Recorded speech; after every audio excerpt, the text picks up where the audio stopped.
Hey, Pardon My Take listeners, you can find every episode on Apple Podcasts and Spotify. Prime members can listen ad-free on Amazon Music. On today's Pardon My Take, we've got our good friends Taylor Lewan and Will Compton in studio, the Bussin with the Boys. Great interview with them, touch everything.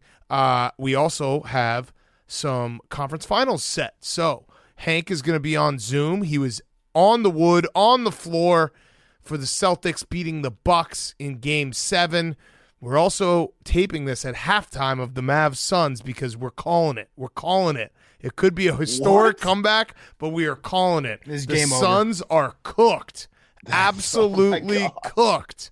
So we have all of that. Before we get to that, though, we are brought to you by our friends at Visible. When it comes to saving on wireless, Visible wins every time. Other wireless carriers hit you with costly monthly bills, tricky extra fees, and unwanted add-ons. The competition doesn't stand a chance. The choice is obvious. Visible. You can shell out $60 or more a month with other mobile carriers, or pay as little as $25 a month for single-line wireless with Visible. You can get cornered into a family plan by other guys to try and save, or you save solo on a single line with Visible.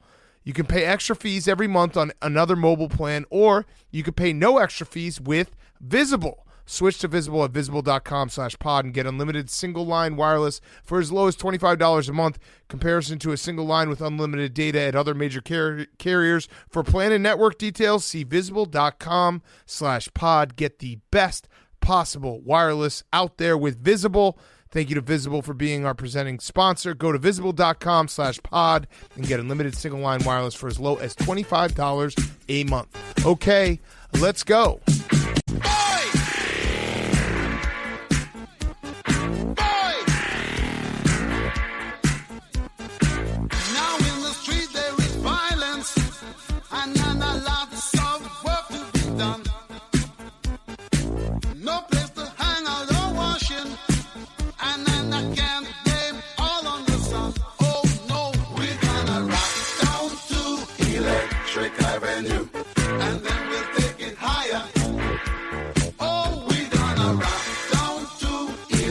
It's Pardon My Take, presented by Barstool Sports. Welcome to Pardon My Take, presented by visible.com/pod. Get unlimited single line wireless for as low as $25 a month when you go to visible.com/pod. Today is Monday, May 16th, and the Suns are dead. The Mavericks are alive. The Celtics are alive, and the Bucks are dead. All right, so little caveat here. We are taping this at the halftime. Right now, the score is Luka Doncic 27, the Phoenix Suns 27. Chris Paul won. It's actually so much funnier that Chris Paul only has 1 point than if he had 0 points at halftime. Yes, 1 point is hard to do. Listen, PFT, we know ball. He's downloading the information. Second half, he's going to be going off. He's plugged in. He's going to figure it out. He's just updating it right now. He's updating the code back in the locker room. When he comes out, it's over for the Mavs. But we decided to do this at halftime because either one, we look smart by saying the Suns are deader than dead, and this is an embarrassing performance, Game 7 at home, or we will get to relive this as the dumbest thing we've ever done when they come back and have the craziest victory of all time. I don't think it's that dumb. I mean, let's say that Chris Paul hypothetically quadruples his output from the first half, and he ends up with 5 points on the game total. They're done. These Suns are cooked. The sun has expired. The Suns, to paraphrase my good friend Meek Mill, the Suns is a disgrace. Ooh. They're a disgrace. I'm going to call it right now. I'm going to use a hard D-bomb. What's a disgrace. What's that, Hank? A fraud. Oh, I love Meek Mill. Okay, so here's what we'll do. Let's talk Celtics first, then we'll revisit after we watch the first 5 minutes of the third quarter. But the Suns are done. They're cooked. I've never seen and credit to the Mavs, by the way. The Mavs came out with great energy. Spencer Dinwiddie was just hitting every shot. I do think it's a combo of like the Mavs playing great, but also the Suns forgetting how to like touch a basketball. The way that they're playing basketball right now is very strange. It's real strange. It's like Chris Paul, he tries to run a pick and roll, dribbles into a double team, kicks it out like directly backwards to Jay Crowder, and hopes that Jay Crowder just fills it up. That's what their game plan is right now. Shocking, it's not working. Luka Doncic is like straight up like tearing them limb from limb, crossing over everyone easily, and he's doing the smug little Luka smirks. I kind of love it. I don't think anybody has a more condescending smirk besides Hank Lockwood. Yes. Than Luka Doncic does. Like he's boxing out on free throws and like winking at the foul shooter while they're shooting it. Yes. It's very disrespectful what he's doing.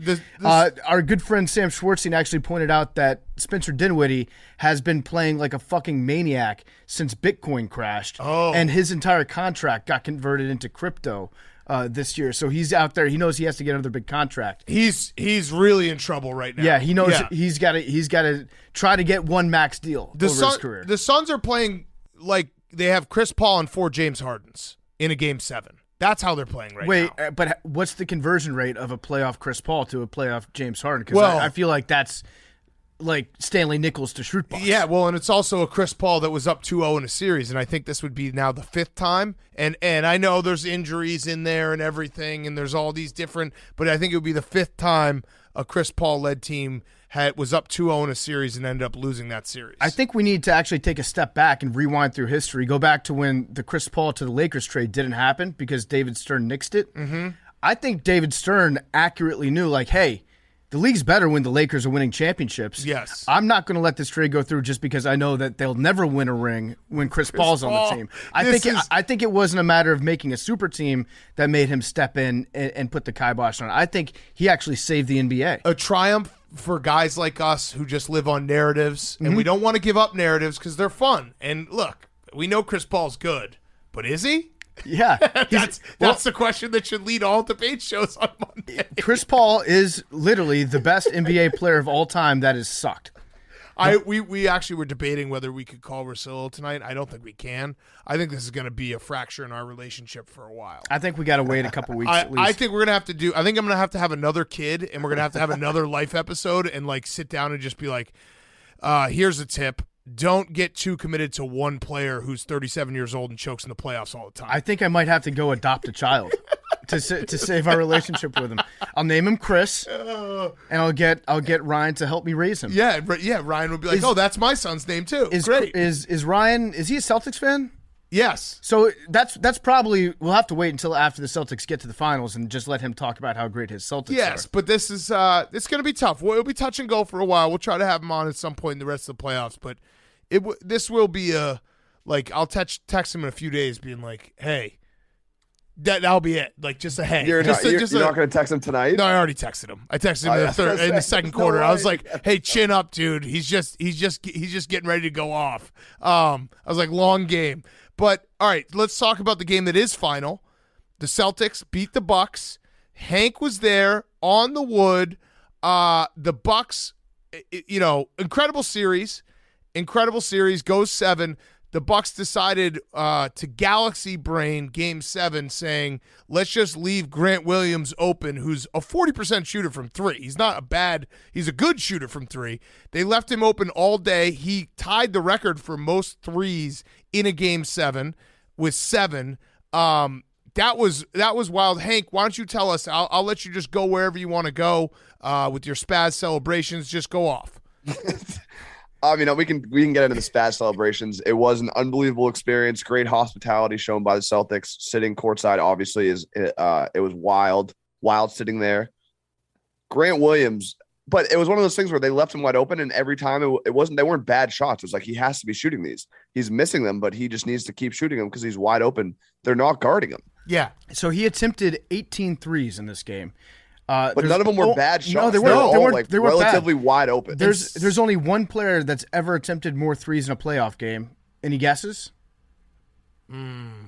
James Harden. Russell Westbrook. Westbrook he's got to shoot on a night that he put up 43 total shots and they still lost. That was the record. It still stands, but only by 1. I think he had 19 attempts.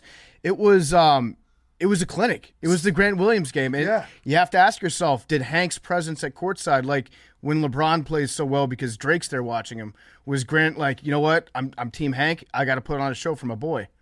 Yeah, I was in these guys' ears. Marcus Smart came over afterwards. We were sitting next to his agent, came over, took a picture. Great guy. I got a question about that. Yep. There's a picture. You can find it online. Hank and Dave. Marcus Instagram posted it. No big deal. Marcus Smart posted it. It's all right. Dave did point out on the Twitter that he said that you should take your shirts off. What happened there? Because I'll tell you one thing, that picture would be 10 billion times funnier if you both had your shirts off as well. Oh, easily. I would have, and I could have shown the six pack. That he said that after the fact. That was like that was a post Mosley comment. That wasn't. Got it. It was like he said it. I was like, yeah, we should have. That would have been hilarious, but it wasn't. Okay. It was kind of a spur of the moment thing. The celebrations, obviously, when you're in the wood, like you guys know how it is. We do streams. People see you celebrating. Yeah, when you're in the wood. Yeah. That was as raw emotion as you could possibly have. Like It wasn't thought about. I wasn't like I'm gonna pump my fist. It was just like correct excitement leaving my body and simultaneously through both of my hands. I have no problem with it though. Yeah. I think it was beautiful to watch. I know that you're self-conscious about it, but I don't think that you should be. I'm not. No, you are. No, you're definitely. You definitely not. are. Yeah, You're so triggered by it. You fine. tweeted it after. Can I tell you actually? You tweeted it at me. Well, yeah, because it was shocking. I mean, what, dude? We remember when PFT. All right, you describe it. Then you describe it like I described it. Right, you describe it for the listeners. You tried to do, and you can find it. We'll put it in the YouTube. Hank tried to do a double fist pump and kind of like a double flail kick. Someone actually nailed it. You look like one of Ballmer's cronies when they were doing the get on your feet dance, and that's doing Windows 97 was getting introduced. That's the old Donald Trump. Yeah, or the Mexican soccer coach. Yeah, but it was like you lost all control of your body. And can I tell you? I did. Can I tell you that this is going to hurt you because the call came from within the house. When I keyed in on you celebrating, I got tipped off to it by a close associate sometime in the second quarter. Who, memes? Nope. Stanford Steve texted me. He Oh, was like, boy. "We got to work on Hank's fist pumps." And No, I was like, "What?" it's fine. I like and then it. I started watching. I was like, "What is he doing? He's trying to pull off a double fist pump. That's never been done before." Hank, I know you're thinking to yourself probably, man, I looked like such a nerd. I'm so embarrassed. What a bad visual for me. No. I wish that no one had ever seen this. No. But Hank, I don't have a problem. I think that you're man in the arena, man in the wood arena. You're supposed man in the wood. You're supposed to look like an absolute freak when you're sitting courtside. I would be concerned if you didn't celebrate like a complete and total dork. Like that tells me that you're a real fan. Yeah, and It also was a perfectly normal celebration. Heck, it kind of works too because they had if you were someone who was watching and you had no idea what Barstool was, they have Team Hank on the jumbotron in the second quarter. Then you spazzing out. They're like, this guy's got 2 weeks to live. It's great. He's enjoying the hell out of his time.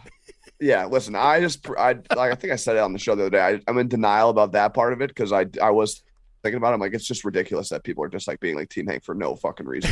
They're asking why are they saying this? I'm like, I don't really know how to explain it, and I'm just not going to. Right. I'm just gonna block that part out of it and just focus on the good parts. Focus on yeah, you make fun of my celebration, which was perfectly normal, but if that's the price I have to pay for a victory in Game 7 on the wood, I'll do it all day. Yeah, I mean that's the thing is in reality, you've been on a very hot streak recently. So us sitting on our couch making fun of your celebration, I think we deserve this. We deserve it. We got to take. Otherwise, we wouldn't be. Hey, you're friends. reaching a little bit, but that's fine. Oh, it was that's not a right. reach, Hank, dude. no. You jumped out of the screen. I thought you were going to collapse. Hank, sing like nobody's listening. Live like it's heaven on earth. You can't even love clap. like you've never won before. Dance like no one's watching. I actually said that when I came in. I You was literally can't even clap. I've been working on my claps. My claps are totally fine now, but it took some bad film for me to improve on it.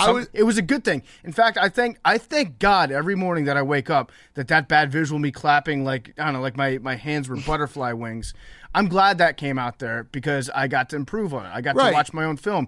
You should look at this as a learning. What would Tom Brady say? Stop. Yeah. He'd probably that's say true. That's true. I learn more from my mistakes than I do from my accomplishments. Yeah. So you got a lot to learn today. Yeah, no more double fist pumps. And again, Hank, you're on a hot streak. You just got to sit on the wood to watch your team win a Game 7 where they were that had to have been one of the best sporting events you've been to because it was never in doubt. It basically the game, I don't want to say it turned, but when Marcus Smart stole the ball from Giannis with a second left in the second quarter, and then they called the shooting three from half court, it was from that moment on, it was the Celtics romp.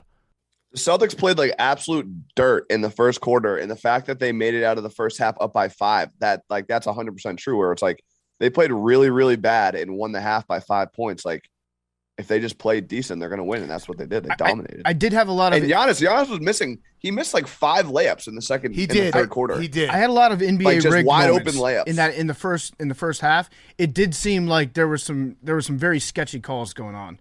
Like they were trying to work against the Celtics. I would agree with somebody that if you're rooting for Boston, you were watching that first half, it seemed a little more than a little fishy. But then at some point in the second half, it almost felt like the refs figured out like, well, we can't keep this one close. It's just not able to happen. And it was essentially the Bucks needed just anyone to step up for them, and they just didn't have anyone who stepped up. Like and you know what's so weird is I was looking at it. Giannis, I don't think anyone would argue at this point Giannis is the best player in the world. Like he the series he put on was incredible. He had like a triple-double in the first quarter. He had 200 basically. In 7 games he had 237 points, 103 rebounds and 50 assists. Like that's just stupid. So, I don't think anyone would argue that it wasn't like they acquitted themselves as well as a defending champ could do. And I'm not even going to get into the Chris Middleton injury because you can't talk about like what are you going to do? Like he's injured. What are you going to say?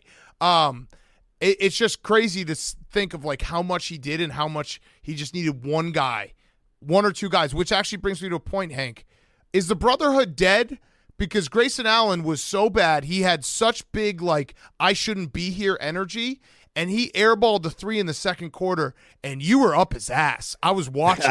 You were up his ass. So is the brotherhood dead? Is the Duke brotherhood dead? I mean, brotherhood's forever, but it's like, you know, when you change, it's only when you're wearing the jersey. Let's be honest. Okay. It's only when you're wearing the jersey. If you're wearing the jersey, it's brotherhood. But if you're wearing the opposing team's jersey and I'm on the wood and you airball it, I'm going to let you hear it. Did you find him after the game to try to do a handshake line with him? No. You were giving him the business. They walked right off. I mean, I guess I like, people were sending me a lot of videos.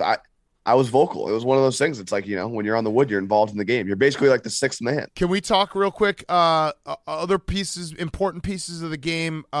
Piss break in the first quarter. What happened there? I got pretty drunk last night. Woke up today. Had a couple drinks in the morning. So I was definitely like, my bladder was I needed to go. Yeah. I wasn't. It took me a little while to get into, you know, game mode. I had to really play my way into it. It was a glaring absence on the sideline, though. Yeah, like it stuck out like a sore thumb. And that's actually, but it was one of those things where I was, you know, listen, I sat down in the seats, and in my head, similar to the jail shit story that people always trip me for. I was like, I have to pee, but I'm gonna wait till the end of the first half. But I was so uncomfortable that I was like, it's gonna be awkward. I'm probably gonna get chirped for it, but I'm gonna be 10 times more comfortable once I'm finished. It had to be done. By the way, quick update. The Mavericks are now up 41 points. Holy 41 shit. Disgusting. points. I think we made the right choice. Suns is a disgrace. Can they actually throw in the white towel? Can the Suns actually just quit? I'm telling you, you guys are going to bonk me for it, but they needed AJ titties at halftime. Yes, we are going to bonk you. Both things can be true. Both things can be true. I'm not afraid of being bonked for telling the truth. And call me horny if you must, but they needed to get sucked off. Yeah, this is horrific. I don't know what let's see. Let's just get a quick update on the Chris Paul stat line. I think he's still got 1 point. He's got 3 points. Oh, 3 points. All right. 3 points, 2 assists, 1 rebound.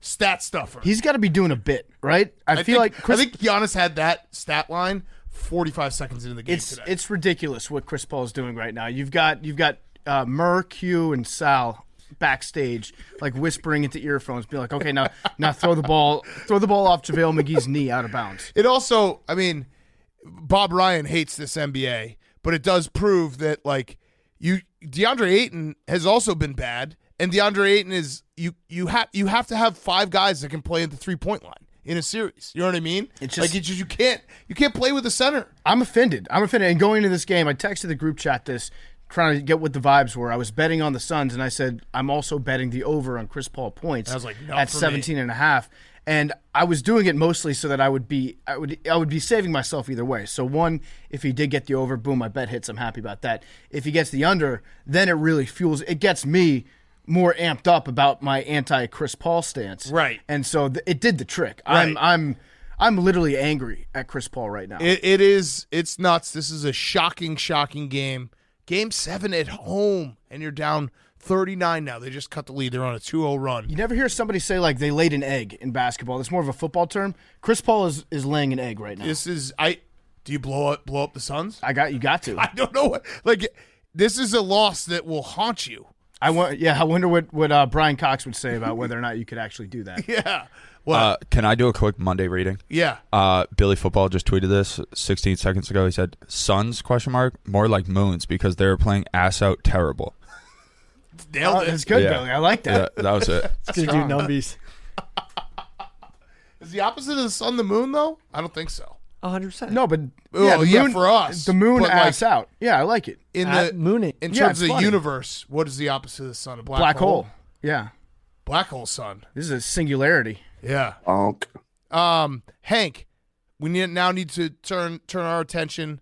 By the way, one last thing about Grant Williams. I'll tell you what, they're not playing like Jupiter.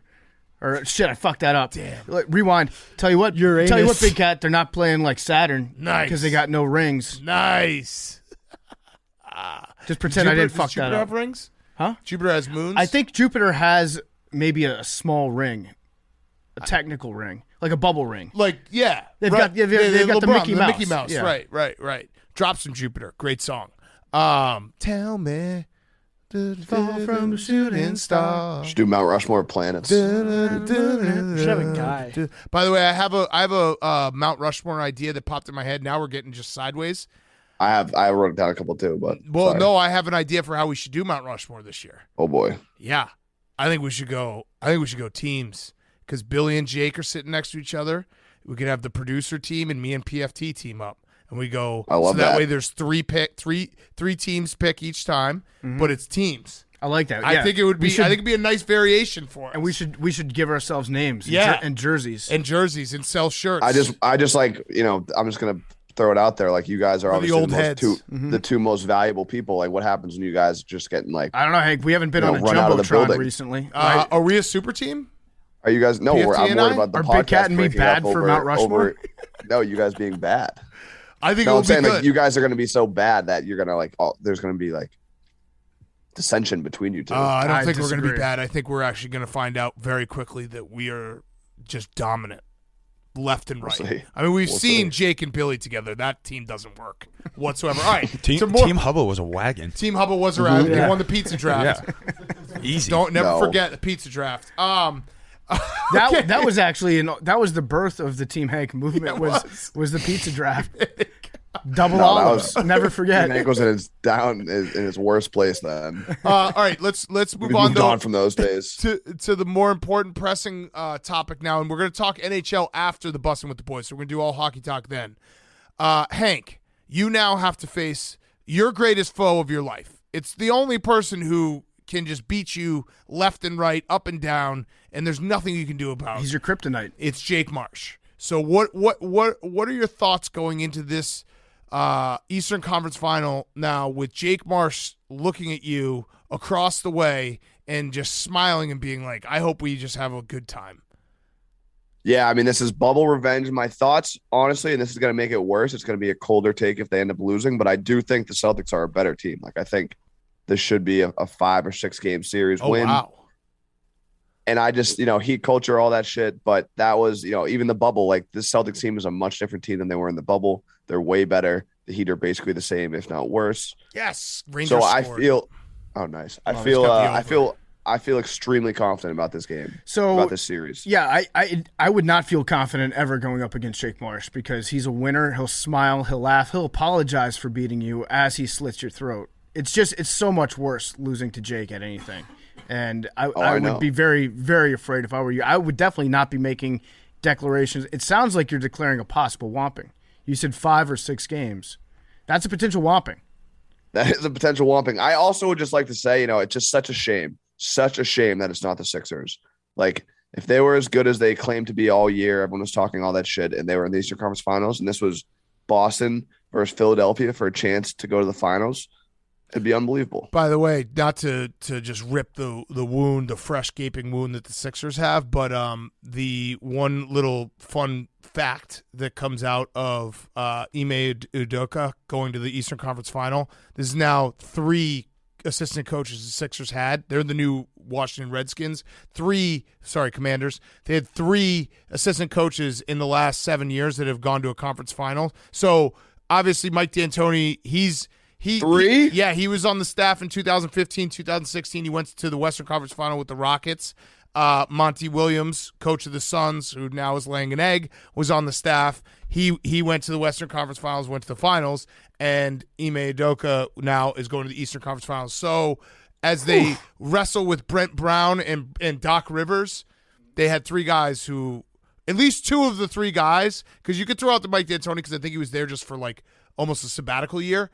The other 2 guys are better coaches than they've had in their former coach and their current coach. Well, Ime is also the only African-American head coach of the Celtics to ever advance to a conference finals. Big day for Jay Williams. Huge day. Yeah. Huge for Jay Williams. Did you see that stat, by the way, Hank, that the Celtics have now been to half of the Eastern Conference Finals? That's crazy. That's disgusting. Yeah. That's crazy. Do you ever, Hank, just better wake than up? The Patriots. You ever just wake up in the morning and thank God that you're a Boston sports fan? Yeah, I mean, being home is like the greatest thing in the world. I love being in Boston. It's a beautiful day. The city is alive, and it's just like I just love it here. It's the greatest city in the world. You must have been like Mother Teresa in a former life to get born into this. Yeah. And then could you imagine that guy who has all that getting that triggered over a double fist pump? I'm not triggered. I think that's the worst part, Big Cat, is like people say act like you've been there before. Remember when I sprayed champagne during the Capitals Stanley Cup run after they won 1 game in the finals, and they're like, act like you've been there? I'd literally never been there before. Yeah, ever. right. Hank, you just said out loud, you've been to half the Eastern Conference Finals. You, above all anyone else, should know to act like you've been there before. Yeah, I think that's what someone that's been there before does. It's a perfectly normal reaction. And now you get your double kryptonite because the Heat, I think, are 2-0 against the Celtics in the Eastern Conference Final, and you have Jake Marsh, who's like 1,000,000,000 against Henry Lockwood. Yeah, I mean, I'm excited. I'm ready. I think if they steal one in Miami, then they'll win the series. We'll talk a little bit more about the road trip that Jake and I went on down to D.C., but this is directly relevant to you here, Hank. Jake, at one point, looked at me and he was like, you know, like now that you're in sports, does it like the wins mean like a little bit less to you when your team does well? As he's beating me in the hockey game, so like he knows that I think that Jake is saying that. You said something along those lines where you were like it's not as meaningful now that you're in the sports media world. Oh, about myself? Yes. Oh, yes. I thought you said I was saying that about you. No, not about. Yeah. Yeah. So you're doing it again right now. Yeah. You said. No, I was just confused. No, I said like on what I want to do in my long-term career, like you have to become more neutral. Like obviously, I'm always going to rep my teams, but living and dying and you could care less that you just destroyed PFT's will to live. Exactly. No, that's the message, loud and clear. Yeah. Yep. The biggest alpha in the office. Yep. That's a fact. Okay. Anything else? I mean, the Suns game is officially. I mean, it's been over, but it's as dead as a team. We'd have to look back in history, like what team has laid this type of egg in Game 7. At home, it's shocking. It's absolutely shocking. Chris Paul still 3 points. The biggest egg possible. It's crazy. Yeah, CP3. Do you think he's hurt? Should we say he's hurt? I think Chris Paul's too healthy. Okay. I think that's probably the issue. He's just right confused. Now. His body doesn't know how to react right now because it's like, wait, my left wrist should be hurting right now. Yeah, this might be. I might have to watch this press conference afterwards. It hasn't. I'm not a big press conference watcher unless it's like LeBron losing in an epic fashion. Still hasn't done his Q&A. Yeah, he still hasn't done his Q&A. Also, just spent all Friday the 13th watching scary movies. And there's our LeBron bingo board for everyone keeping score at home. Let's do Who's Back, though, and then we'll get to Bussin' with the Boys, and then we will talk about hockey and recap everything that happened with PFT and Jake going down to D.C. Who's Back of the Week is brought to you by our friends at Coors Light. Do you ever feel like you're always on? Work, friends, family, and expectation to be on 24/7. Sometimes you need just a moment to turn off and hit reset. That's when you reach for Coors Light. It's made to chill. There's only one beer out there that's literally made to chill, and that's Coors Light. The mountains on the bottles and cans even turn blue when your beer is cold. We love Coors Light so much. Billy was trying to sneak a sip of one on Thursday night. Thought he was, being really sneaky. Very funny clip. ET think he's slicking a wig. Yeah, he was. That was a nice move, Billy. But Coors Light is the best. The mountains are always blue when you're drinking Coors Light. When you need that second to yourself, reach for the beer that's made to chill. Get Coors Light delivered straight to your door or Drizzly or Instacart with Drizzly or Instacart by going to CoorsLight.com/take. Celebrate responsibly. Coors Brewing Company, Golden, Colorado. Coors Light is the best beer out there. Who's back of the week? Henry. Team Hank is back. Go ahead, Team Hank. Yeah, Team Hank is back. He might have not got a who's back. Game 7 hockey overtimes. Yeah, Pittsburgh. Congratulations. I'm calling it right now for the Penguins. Wow, how dare you?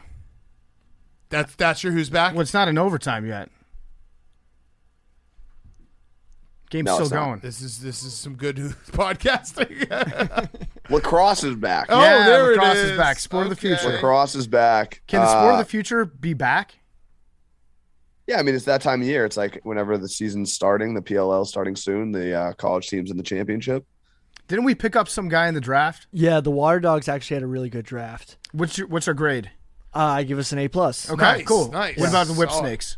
Whip Snakes, I mean, as one of the reigning champions in the first inaugural years of the league, they didn't have that good of picks, but I think the Redwoods are still the team to beat. Just give me a grade, Billy. I just need a draft grade.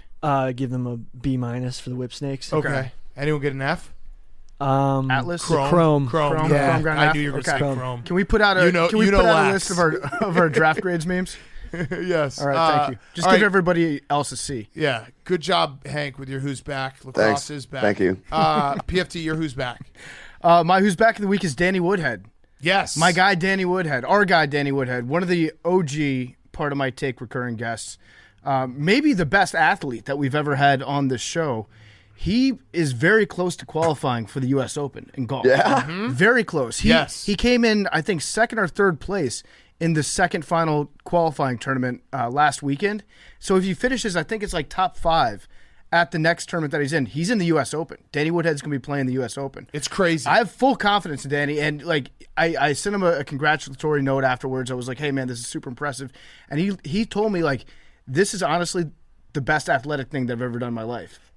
He's better than Tony Romo at golf. Right, and it is kind of crazy to think about how many people play golf. I mean, obviously making the NFL is insane, but he's an exceptional athlete. And then to transition and be this good at golf, it's fucking nuts, man. Yeah, you see I think it was a birdie putt on 17 that he had an all-time walk-off celebration on it. Walked it in like Tiger Woods. Yeah, did a little ass slap. Yeah, Danny is a legit golfer, and I sometimes do this, but I tweeted without thinking. I said that if he makes the cut at the U.S. Open, I will cut every hair off my body, because the original bet was I was going to wait. Yes. I was going to wait to cut my long hair until Danny Woodhead won a Super Bowl. Your Patriots couldn't get done for him, Hank. So unfortunately, that never happened. But if he makes a cut, every hair except for my eyebrows is coming off. The eyebrows stay on. Soft. Why is that soft, Billy? Real men take their eyebrows off. Eyebrows are facts. That's true. I think you actually if you are going to do every hair, you got to do every hair. That's the best It's a part of great my point body. by Billy. Yeah, no, it is. Yeah. You got, I love do my every eyebrows. hair. Everyone knows I've got great eyebrows. No, do just every draw hair. them on. Draw them Yeah. on for a little. No, eyebrows stay.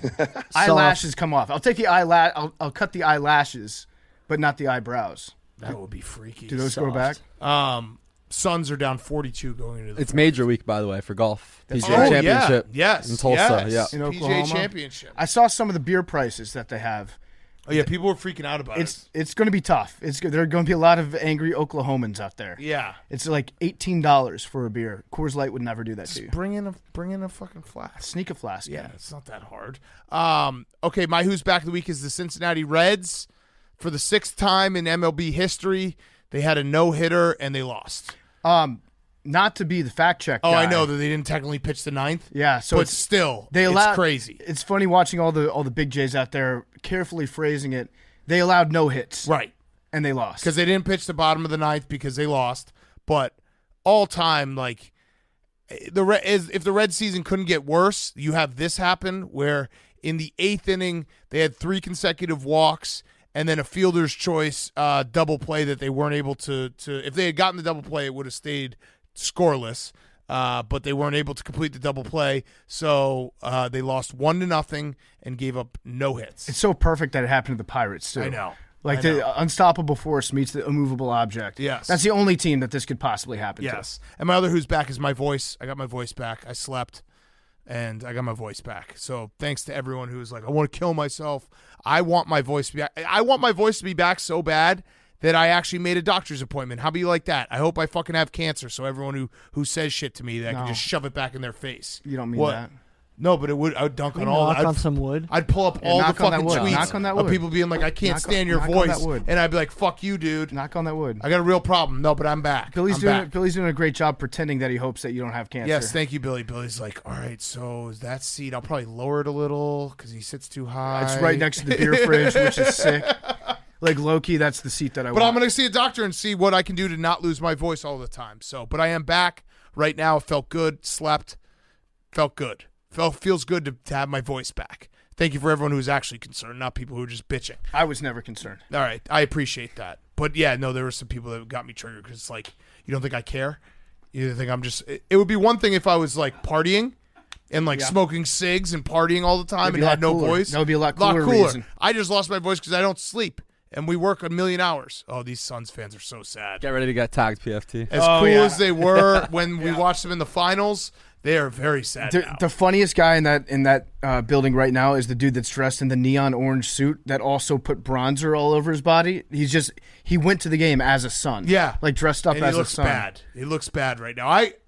This is one of those moments we're watching live as they go through sad Suns fans. That lady's asleep. I would absolutely leave. I don't think there's any shame in leaving because guess what? If the team on the court quits, you can quit too. At least you still have Kyler Murray. Yeah. and you have September and October. Yeah. At least you have DeAndre Hopkins is coming back for you guys this year. There we go. That'll be nice. That would be really nice. Yeah. Big free agent pickup. Billy. My who's back is Trash Pandas at the Arkansas versus Vanderbilt college baseball game. There was a raccoon running through the stands, and one brave gentleman by the name of Grant Harmon just grabbed the raccoon and just held it up for the whole crowd to see. It was a pretty awesome moment. Grant is such an obvious name for somebody that would be the person to handle the raccoon. Yeah. It's like it's going to be a Grant or it's going to be a Zach. Mm-hmm. It was reported he had no prior experience grabbing raccoons, and he was bitten several times by the raccoon. Oh, Jesus. And immediately after the game, had to go to the ER to get his first round of rabies shots, which I bring to the question, why do dogs and other animals have vaccines that are one shot for rabies, but when humans might get in contact with rabies, they have to take like 6 rounds of shots? You got to get and then you got to get another booster. And then another booster after that because it's conspiracy. It's probably all Pfizer. But Pfizer, dogs get rabies vaccines, like they get them over and over. They get them every year. So why don't we do that? I think we have one that's just, I don't know. Billy, if rabies is, but if a dog got bit by a raccoon, it also would have to go to the hospital. But Billy, if you told everybody in America they had to get a yearly rabies shot, how many people do you think would follow through with that? A lot. You think so? No. I'm pretty sure pest control guys have to get rabies shots. Stephen Colbert would have a big commercial we all about have rabies vaccine. You're a kid. Not me, bro. No, bro. Dude, rabies. let him put the jab is that in not me. it? No, MMR is measles, mumps, rubella. I thought there was something. Oh, no, is it tetanus? Yeah, tetanus. Tetanus is what I'm thinking. Remember that one time I woke up with a bat in my barn? Yeah. I was like, no, I do. I played roulette. It was like I'm either gonna die of rabies in 6 months, or I have to go to the hospital to get these shots every 3 months. Yeah, but dogs get rabies vaccines every year. You do get your dog. I think it's every. You do that. Yeah, right? but why can't they do that for humans? I think it's every other year. You get the new tag for your dog. Yeah, we should actually, Billy. You should. If anybody on Earth should get like a prophylactic rabies shot, a preventative one just in case, it should be you. Yes. Do you think anyone's selling fake dog vaccines for rabies? That'd be pretty fucked up. Now that probably. You for sure. Yeah, someone's like, I don't believe in vaccinations for my dog, so I'm gonna there's a black market of you can get a dog fake rabies tag. Yeah, for sure. Yeah. Also, what's the opposite of like a bad beat? It's a backdoor cover or a lucky win.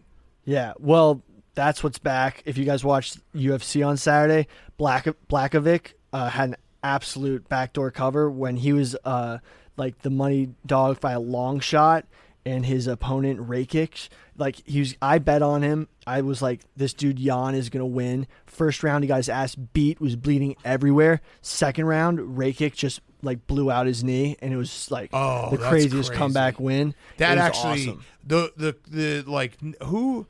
There was some famous guy, maybe it was Jose Aldo who broke his leg. Yeah. Go Rangers. Go Rangers. In your face. No, that's a replay. That's a replay. That's a replay. That's a replay. No. That's a Oh my replay. God. You're thinking, Oh my God. Not in your face, That's a Hank. replay. You think about Anderson Silva? On your back. Maybe, yes. Who broke his leg, and it was just, well, that fucking sucks if you bet on him. Also, did you realize that every bad beat, the other side is a lucky win? Yes. That's true. Okay. Yeah. That is true. But I was on the So good it's always side of a bad. bad beat. It was a It bad feels beat good, right? for the other guy. Yeah. Very bad beat. I don't feel that bad because it was MCL, LCL. Those are like a couple weeks. What would Those you aren't have that felt bad? ACL, it feels like a bad You would ACL. have donated your money? No, I wouldn't have even mentioned it. But like, you can deal MCL, LCL, just it's not that. just walk it off. I like the idea of Billy winning money because the guy like blew out his knee and he's like, I can't take this money. This is blood money. I can't have this. Also, my last who's back is Ben Mintz. Ben Mintz is back. Literally in the city of New York. Yeah, he's back. I can't wait to go For home. how long? I don't know, but the tour is Can't over. wait to go home. 3 days. I can't wait to go back. I think I'm going to give him a tapeworm. I think that's how we're going to get him. Really Yeah, we have on the Mincy dozen experiment. Everyone tune into the dozen trivia. I think it starts next week. Yeah, but, we're taping the episodes this week throughout the office. But Jeff D. Lowe, who most of you probably know, sent an email to everyone telling them what their schedule was, which he had already done. And when I came in the office tonight, he's like, yeah, that was just an email for Ben Mintz because he texted me saying, what time's my game on Monday night? And he's like, your game is literally the first game at 10 a.m. So who's back of the week? Ben Mintz. Me and Hank playing each other round one. There we go. Yeah, it's going to be fun. Talk about rattled. PFT is rattled. How am I rattled? You're trying to figure out who my third teammate is. Oh, I know who your third teammate is. On a scale of one fist pump to two, how rattled? Well, that's normal. That'd be perfectly normal scale, but he's very rattled. 2 fist pumps. 2 fist pumps. Not rattled. Got it. No, 2 fist And pumps. you don't Very rattled. And you don't know who it is. Okay, Jake, your who's back of the week. My who's back is a potential who's back, and it's Drew Brees. He Yeah. hinted that he could be returning to football. He could go back to NBC. He could be focusing on business and philanthropy. This is training great. for This is classic Jake. training for pickleball. You're just burying golf. You're burying the story. Coaching his kids. What? That he's out on NBC? Yeah, because he sucked at his job. No, but I don't think anyone expected him to hint at. Usually, when someone hints that they're coming back to play, they're probably going to come well, back I think and play. he's probably embarrassed, and he's Yeah. like, "Shit, I got to figure out what to do." Here. He thought that he was going to be Chris Collinsworth next year. Yeah. And so they're like, well, we already have Chris Collinsworth. Right. So I don't know what you're going to be doing besides exactly what you did last year, which you weren't happy with. So now he's thinking that he might come back to the NFL. I hope that he comes back to the NFL and that he goes to the Dolphins. To make up for like the Dolphins organization being Trade like, redemption? sorry that we took Dante Culpepper instead of you. Let's try to run it back. But I don't know. Like, if you're a Dolphins receiver, to go from a rocket arm of Tua to Drew Brees would be a tough adjustment. Yeah, like Drew Brees, he gets down there, he might hypothetically underthrow you by 15 yards in mini camps and make, like if you're Tyreek Hill, make you wait around for 7 seconds to catch a pass before you run with it. Dude, Tua got done so dirty with that clip. How do you do that with OTAs and like you get to decide the highlights? You decide it. Somebody Dolphins. in their media department does not like Tua very much. I'm convinced it could be one of those like, oh, let's leak that quote about the Bengals receiver Jamar Chase. Yeah. And everyone's like, oh, he's gonna stink. I'm convinced. Yeah, it was done on purpose. Tua on. Yep. Love it. Yeah. Also, I'm going to put a future. If the Heat beat the Celtics, we as a podcast have to put a future on the Dolphins. Yeah, Jake. No, whoa, Hank. Hank is very wasn't confident. Listening. Hank wasn't listening there. You just Oh, said no. Yeah, no, I said it, and then Oh no! Uh-oh. Cut that. We'll I cut said that. if the Heat beat the Delete it. Celtics, and you said when. But if the Heat Delete beat it. the Celtics, I Delete think it. we as a podcast need to put a future on the Dolphins to win the Super Bowl because Jake's destiny will to just beat everyone. But Jake I will just say, running through us all. Yeah. I am not excited to go against Hank right now. And This is perfect. Yeah, let it out. yeah, Go ahead. no, Yeah. I'm scared of Hank right now. Right. I think we all should be. Right. Yeah. Yeah, he almost got me fired because I fucking tweeted that clip of him spazzing out on the wood. I was sitting next to literally Dave, I told tweeted him. that clip. 15 minutes later, Erica had an email in my inbox being like, "What's this clip? You know that you can't bash our C-suite employees." And I was like, "Fuck." No, I'm just excited My for the bad. AWLs. This is what they want. Just Just for the fuck podcast. Hank, are you afraid of Jake? Starting. Yes. I Yeah. mean, yes. You have to be. You But can't- like it's one of those things where, and it again, like it'll sound worse if they lose, but I am riding high. I do have some momentum that I don't normally have. Like I'm gonna try and ride it. I have more momentum than usual, so hopefully that train just runs Jake over. Okay. Let's get to Bussin' with the Boys. Great interview. Before we do that, PFT, you got a quick word from one of our sponsors? Before we get to the boys, here to talk to you about our good friends over at Cross Country Mortgage. If you've ever tried to purchase a home, you know that it can be a lot of red tape. It can be super frustrating. And if you're still throwing money away on rent every month, you're just sitting on the bench. Cross Country Mortgage puts you in the game, and you're going to be part of a championship team. The great thing about Cross Country Mortgage is that they make that experience as seamless as possible. They make it easy. They take all the worry out of your hands. They take care of you because they're a people-first group of people. Here's a stat. They have an average close time of 21 days, which is ridiculously fast. They've got a wide variety of loan types. It means that they've got everything to cover everyone. And we have some exciting news. They're giving away free Barstool and Cross Country Mortgage sweatshirts when you sign up to refi or get pre-approval while supplies last. So what are you waiting for? Get off the bench. Start warming up. Cross Country Mortgage is the team dedicated to getting you in your dream home. Start winning today. Go to ccm.com/barstool so Cross Country Mortgage can take care of you throughout the buying process. Cross Country Mortgage, LLC, NMLS 3029. All loans subject to underwriting approval. www.nmlsconsumeraccess.org. And now here are the Bussin' with the Boys. Okay, we now welcome on very special guests, our good friends. It is Will Compton, it is Taylor Lewan, the boys, coming all the way to New York. Look, they're doing a little handshake right now. That's very nice. So they came all the way to New York from Nashville. We were trying to plan this for a very long time. It was, a big deal because I'll let you take the floor. Will is going to retire from the NFL, and we wanted him to announce it on our show. Oh, my God. Go ahead, Will. Hey, that's fake news. This has all been planned. That's fake news, dude. What are you? Oh, you're Playoff playing. Willie's okay. alive and well. So are you? Matter of fact, wait, you're not, dude. You said you're like, I want to come to New York and do a big deal, and we'll do Times Square. That's not what I said. So that's you're staying in the NFL? Oh, absolutely. Okay. Can I give you some advice, Will? If you say that you're retiring, though, it's like a boxer when they say they're going to retire and stop fighting. It just makes people want them more. Yeah. For sure, but we have a platform that if that did happen. Wait, but all right, well, we need someone's retirement. So, Taylor, are you going to do it? No, God. Come on. No. I'm going to retire from the NFL. Yeah. I'm taking my name out. Man. I'll do it. I'll retire right now. PFT. You retire right now. Yeah, okay, I'm retiring from the NFL. Okay. Oh, shit. Wow. I'm done. All right. I am too. Big cat. All right. Hey, John. Will? Year 10, baby. We're cooking. You selfish fuck. We had a pact, Will. We were all going to retire at the same time. Oh, man. Head All off right. into the sunset. It's great to see you guys. Great to have you in the studio. What do you think? I mean, Taylor already made fun of us. He's like, I thought this studio would be bigger. Yeah, I didn't want to do this. I want to start like this. Yeah. And I literally said in my head, when you walk in, because we've had some issues recently, and we've kind of come back from a rocky deal. Yeah. And I told myself when I true. walked in, hey, be nice and play nice and have fun.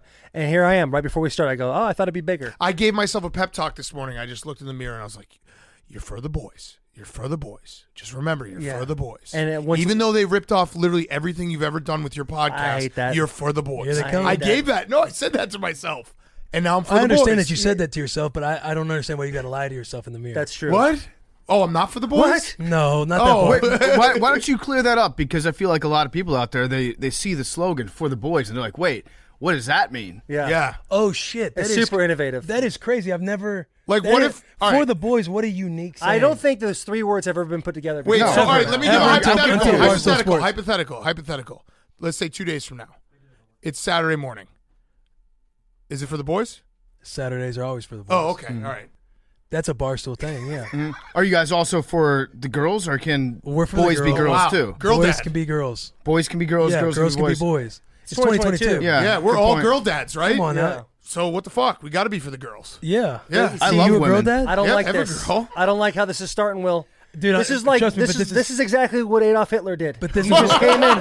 He just tried to come in. Yeah. And that's what you guys are doing. We don't have a sentence. Were you a history We major? can't get a sentence in. I was a general studies major. that's I know a remar- little bit about everything. Remarkably I got accurate. a little bit of everything. Hitler but I really came feel in. like you guys are coming in pretty strong. And if I stop talking for a minute, all of a sudden you're going to start talking, There's and I can no- no longer gather my I thoughts. wanna Hey, go- we I talked have about to filibuster. Hey, we talked about this. There's We no talked way about Brady this. Hoke made you go to class. Brady Hoke absolutely did. And if I didn't have 6 a.m.s. I Do you think? Can I ask a real question about Brady Yeah, Hoke? okay. I think let's start the This show. real question. And Real question. Start the all show. right. When things were going bad, Yeah. did anyone in the locker room like, Brady, maybe throw on a headset? That's a great point. That is a great point. Because it's one of those, it's very similar to a fat reliever. Mm-hmm. A fat reliever comes in, and if he shoves, everyone's like, love this guy. The minute he sucks, like Joe Blanton, when he would pitch and he'd give up runs, everyone would be like, you fat fuck. Right. Brady Hoke, when he doesn't have the headset on, he's like, leader of men, everything's going well. When he doesn't, it's like, dude, do you even know there's a game going on? Yeah, I think you answered the question yourself. But I will say, like, when he first came in, it was right after Rich Rod got fired, and we went to the Sugar Bowl. Won the Sugar Bowl. Kicked it. Boom. It was amazing. And then the next year, when things were kind of going downhill a little bit, it was, like you said, at first it was, like, cute and fun, and I think that everyone's kind of looking around going, it seems a little fucked up now. Yeah. Seems like he should be probably telling us what to do. He should listen I will to say one of he the was a good plays. coach. Yeah. I mean, he was a good guy. I think it was great to be around him. He backtracked. Even better person. I do want to say he's a good coach. I mean, he's a good guy. You never want to say that about a coach, by the way. You never want to be like, you know what, he was a great coach, but an even better person. That always means that's code for he sucked as a coach. Oh, I didn't say that. That wasn't what I said, right? You retracted the good coach part. You just said he's a good guy. He's actually a good guy and a good coach. Yeah, he's doing great at San Diego State. Is he back at San Diego State now? Yeah, he's the head coach of San Diego State. They've had some pretty good years. Boom. So he's a good Like coach. that. And he was interim coach at Tennessee. Go Vols. I got So good for him. Go and he was Vols. at Oregon for a little bit.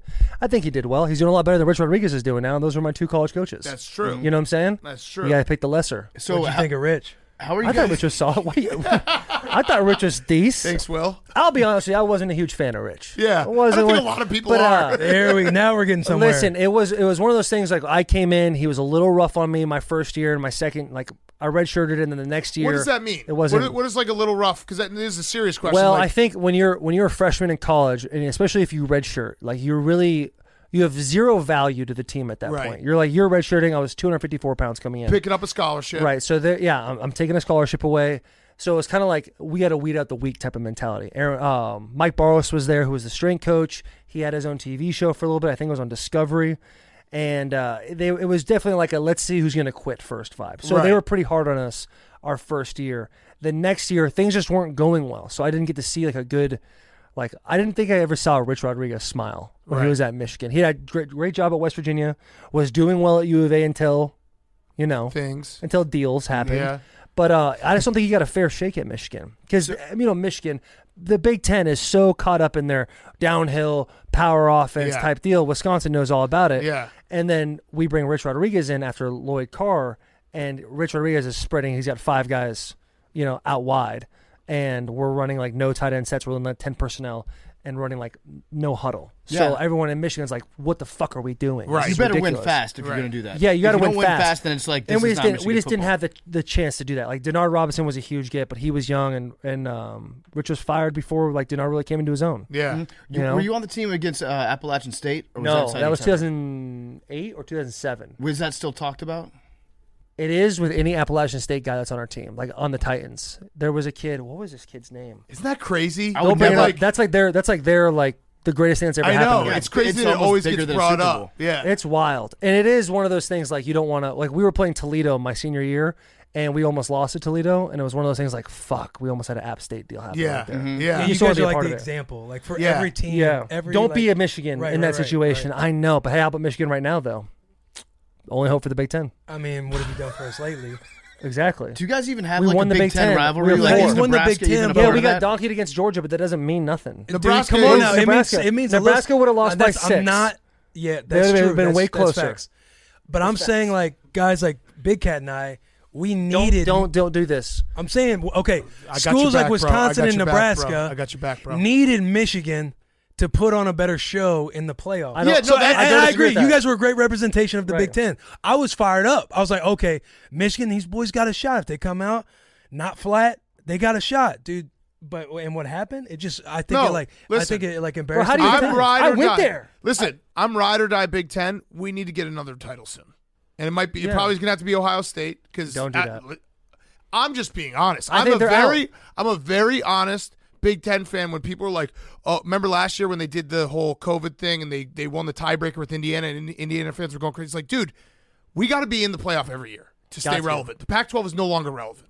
0% relevant. Ohio State, as much as I hate them, they are the best chance every year. They really are. They're consistently the best chance. I think this year will be a huge determining factor for Michigan. I agree. As far as like being back momentum forward. Like you did it once, and that might have been a fluke.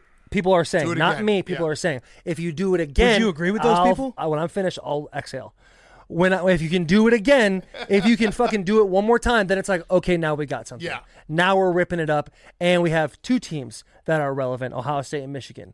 Then we need I think the next in line would be a Wisconsin. I think Wisconsin would probably be the next in line of those. They've won the most teams. Big Ten games besides Ohio State in the last decade. Yeah, but that's one of those stats that Big Cat just carries around with him. I mean, Ohio State is waiting to bust out at the first sign. Ohio State is a white guy in the NFL. It's like hardworking but low ceiling. Yeah, not Ohio State, Wisconsin. I feel that way. I was gonna say what? No, Ohio State's not like that. My bad. Are you a little bit embarrassed about the "Run the Damn Ball" T-shirts that got worn last year, and then they just got their dicks put in the dirt?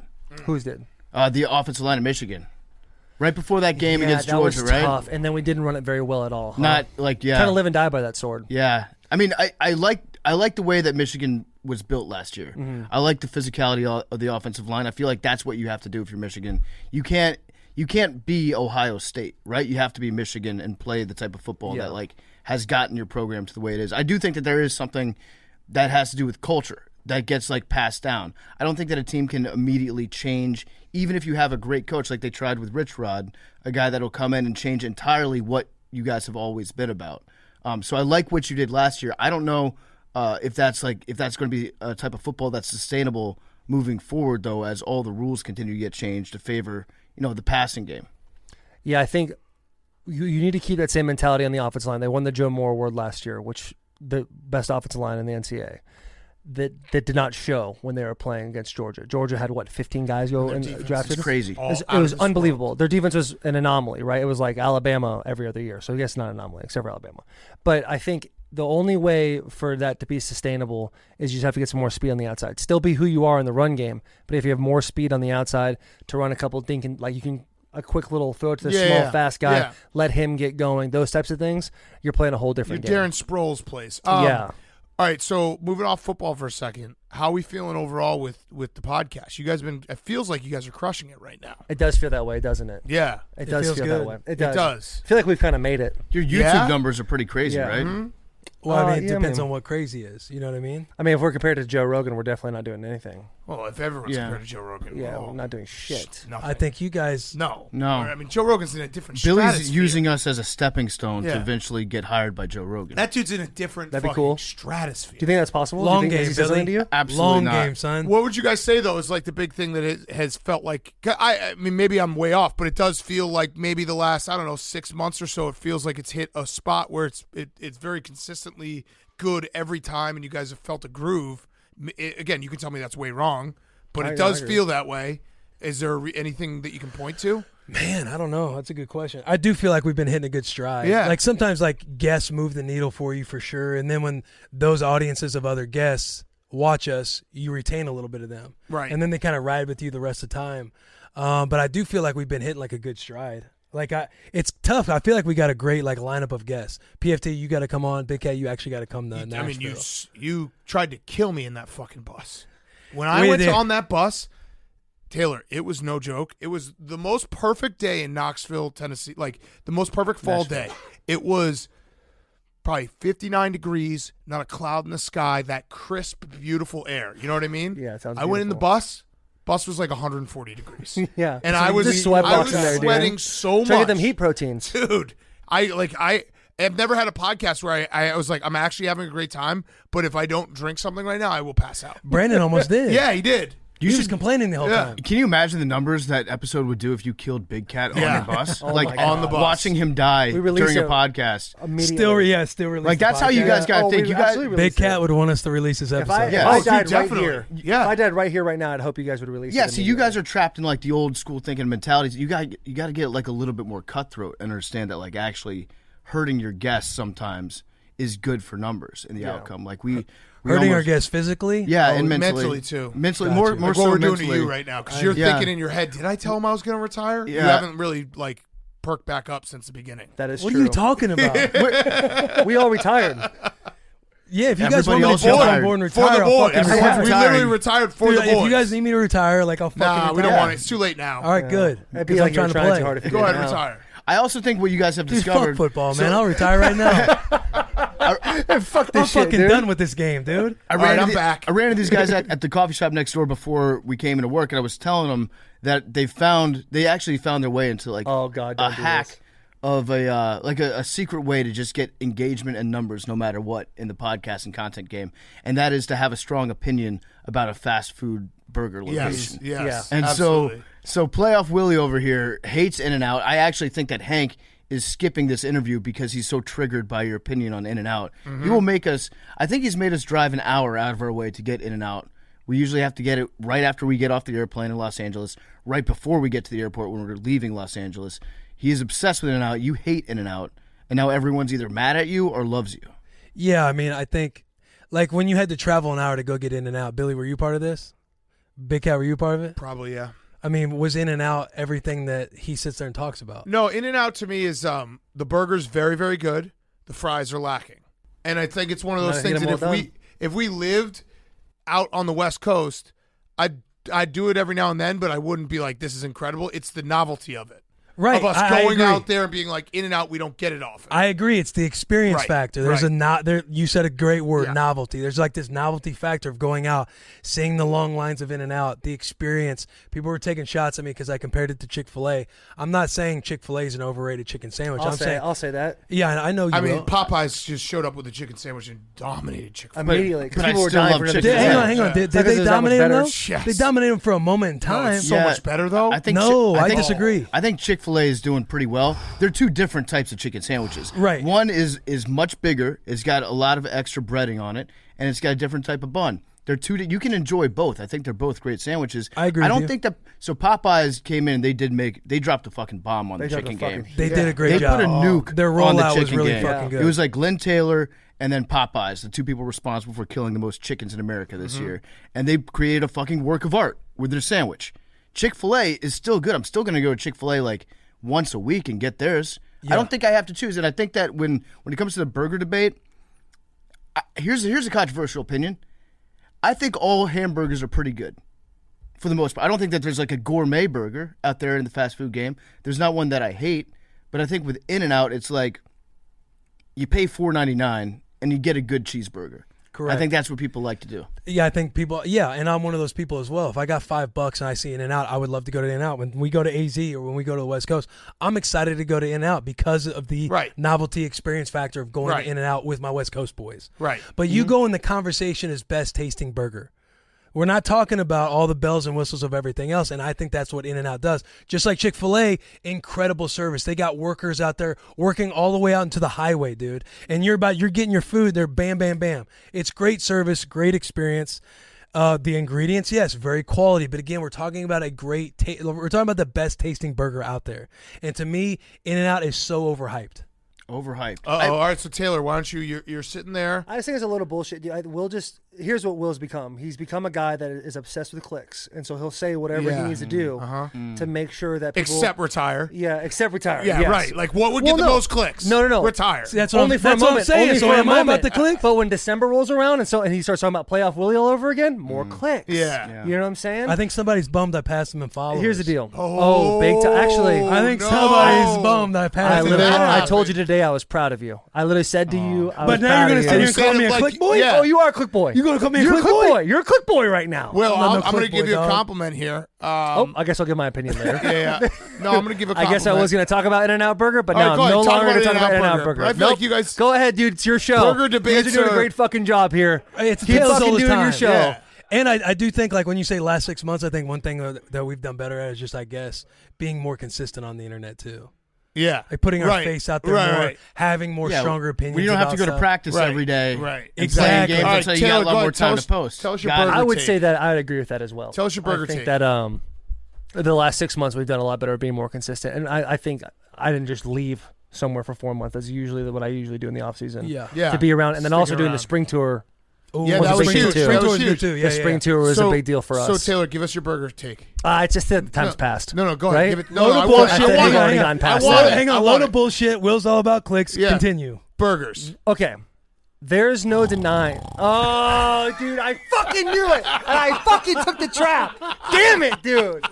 Oh, You know when someone does something and you immediately hit like a sweat, like your body like immediately that when you went like that, when you went, I fucking drenched, dude. I'm curious. When you did that, the fucking heat turned on immediately and went to 110 on me. I'm soaking wet now. You're so close. I actually want to know. PFT wants to know. I actually want to know. I'm like, hey, I want to know.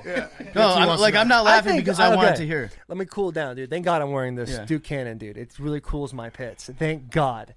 When you walk in In-N-Out, I don't care. Yeah. How did you not see that one coming? Because I thought you were genuine. I thought you were genuine.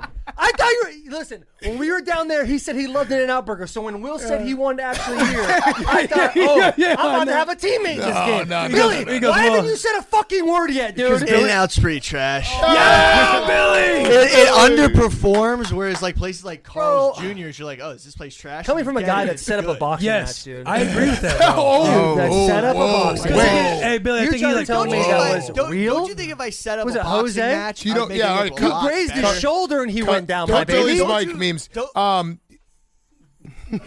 He You that grazed was his just gonna become shoulder. yelling. That was just gonna become yelling. Taylor, do you think you could beat up Billy? Yeah. I mean, I don't think it's important to have that conversation right now. It's very Go ahead, important. Billy. You can talk. I What do you mean? It's the I most think you should important ask Billy possible that question to ask. I think you should ask Billy, you Billy that answer it. It's question. just a toxic conversation.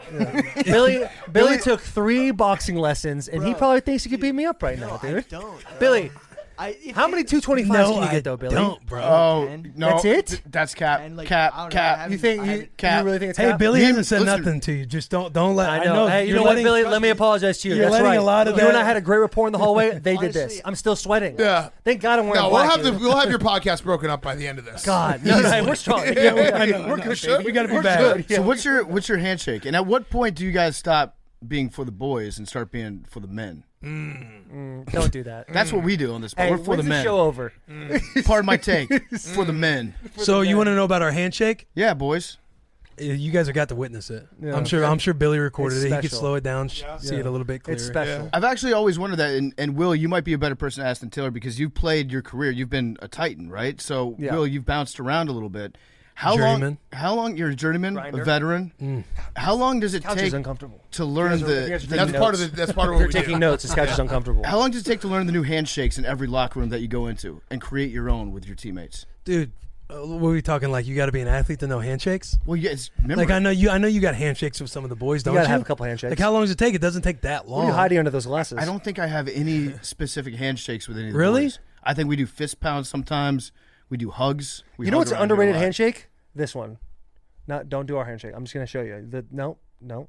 The slap and the bump. Oh, slap. Right, I like the that. slap. I like This the one. Slap and the bump. I think that is the most underrated handshake Dude, of I all don't time. know. I like the like you dab and then you grab them. You hook with the. Oh, you middle hook with the finger? You hook. With I don't the like the. middle I finger. feel like I don't like that as much. You guys know I learned a new one. Give this a recently. feel, Billy. Give this a I feel. learned the hand hug. Do you guys know the hand hug? Oh yeah, this Kinda thing? nice. Yeah, Yeah, I Just do hook like with the the hand middle hug. finger. like that. It's a Yeah. little more intimate though. I just Yeah. like to do Like that. you and I would somebody both. with it, If they're I like, went oh, up to that you like motherfucker this, knows something. you would think in your head, "We're going 5s." We're going 5, but you Yeah. have to know that the hug's coming in. Just a Oh, the scissor? Yeah, the scissor. The scissor's nice. It's sensual. I think, but I think the These are slap just a and regular bump, dab. it's the coolest in my opinion. You It know what I'm is- saying? It is because it's got a little extra flair onto it. It It's does. Not just like a It does have a handshake. look. But I do. The hand hug's nice, but you have to have that rapport with somebody. Yeah, we're going to get back to the boys in a second. But before we do, they're brought to you by our great friends at Game Time. You've seen us all over the place recently at all these sporting events. It is Barstool Sports, after all, and we're at all these events because of our good friends at Game Time. They're the exclusive ticketing partner of Barstool, and they're the only place to get the best, cheapest, last-minute tickets. You got to use the Game Time app. I use the Game Time app. Everybody in this room uses the Game Time app. It is the best way to get those tickets. Super, super easy to use. Easiest website, easiest app that I've ever used to purchase tickets. The NFL schedule is officially out now, so get your tickets on Game Time and use promo code PMT. You can find the biggest last-minute price drops on Game Time. You can get seats that you thought you could never buy using the Game Time app. Check them out today. Download the Game Time app. Use promo code PMT when you create a login. So you're going to go to the account tab to create your login, redeem code PMT for $20 off your first purchase. Terms apply. Download Game Time, last minute tickets, lowest price, guaranteed. Now, here's more Bussin' with the Boys. All right, I'm going to go compliments for both of you. Ready for this? This is real. textbook these psychology. are real. Break them down. These are real. These are real. These are real. Here's what Who wants it first? Who wants it Give first? it to Will. Give it to Will so I know it's coming. Will, your videos where you're like, hey, buddy, come here. Oh, Can I talk to you for a sec? dude.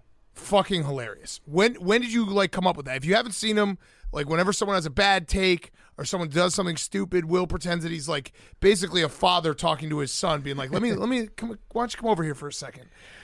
When did you start that? I love it. I think it's like sometimes you'll read some comments and I'll literally say to myself, like, this motherfucker, like, shut the fuck up. And then I thought to myself, like, how can I handle this? Because you know how it is on the internet at times. Like, you'll see comments and you're like, how can I have a little more fun with this? Right. So that's when I did the whole, like, let's take a walk to the Panther. Let's get you buckled in. Like, let's put you in the crib. Let's put you in the car seat. The possibilities are endless, but I have a lot of fun with it. What do you like, have? telling people to shut the fuck up, like, there's... God, dude. Like, or when somebody says something in person, you're just like, dude, shut the fuck up. It's like the best feeling. What's right? the next place? What's the like? Give the viewers something that's coming up that you got like a spot you're thinking. You could bury him. I don't know. You could bury him. You could breastfeed him. Yeah. You could do it. You could do funny. Yeah, like, breastfeed ask him. my wife, Hold him like, up to the nipple. let's get this for real. Use Charo? That's what I'm saying. Actually, ask Charo, like, hey, sweetheart, I'm gonna do a bit. Like, you mind? Like, you're fucking baby. Why don't you get on this tit? Yeah. That's a good one. Yeah. All right, like and then ready for yours, Taylor? I am. So everyone thinks there's another thing that you guys do that I fucking die laughing every time. It's when Will pretends to chug something, but everyone thinks that it's Will being great. Your commentary makes me laugh every fucking time. Well, that brings every fucking Does that time. bring you joy? We're like, slow down, bro, slow down. Like, yo, you're a fucking monster. Like, Oh. wow.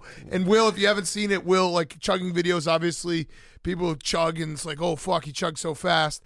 Will just sips it super slowly, and Taylor's just in the background narrating it, being like, bro, you are a beast. Oh my God. I don't think I've ever seen somebody put it down as fast as him. I don't think I've had it. I tell you what, I've had 2 emotions since I've been on this podcast, and both so dramatic. Yes, one just that's like what we do. overwhelmingly anger. Yeah. Anger and But then happy. I'm full of joy right We're now. gonna get you crying by I the legit end. feel Yeah. like I just got a hug. I just got a compliment hug, like instead of a hand hug. Yeah, but I was thinking about like what has made you guys pop a little more, and I think those type of videos where we get to see you guys maybe be funny not just on a podcast but other things has been a big part of it, because I like those videos crack me up every fucking You know time. what I think? I think a lot of that, and I'm going to throw one to you, Will. I think it has to do with Will breaking the stigma. There you go, a little oopy.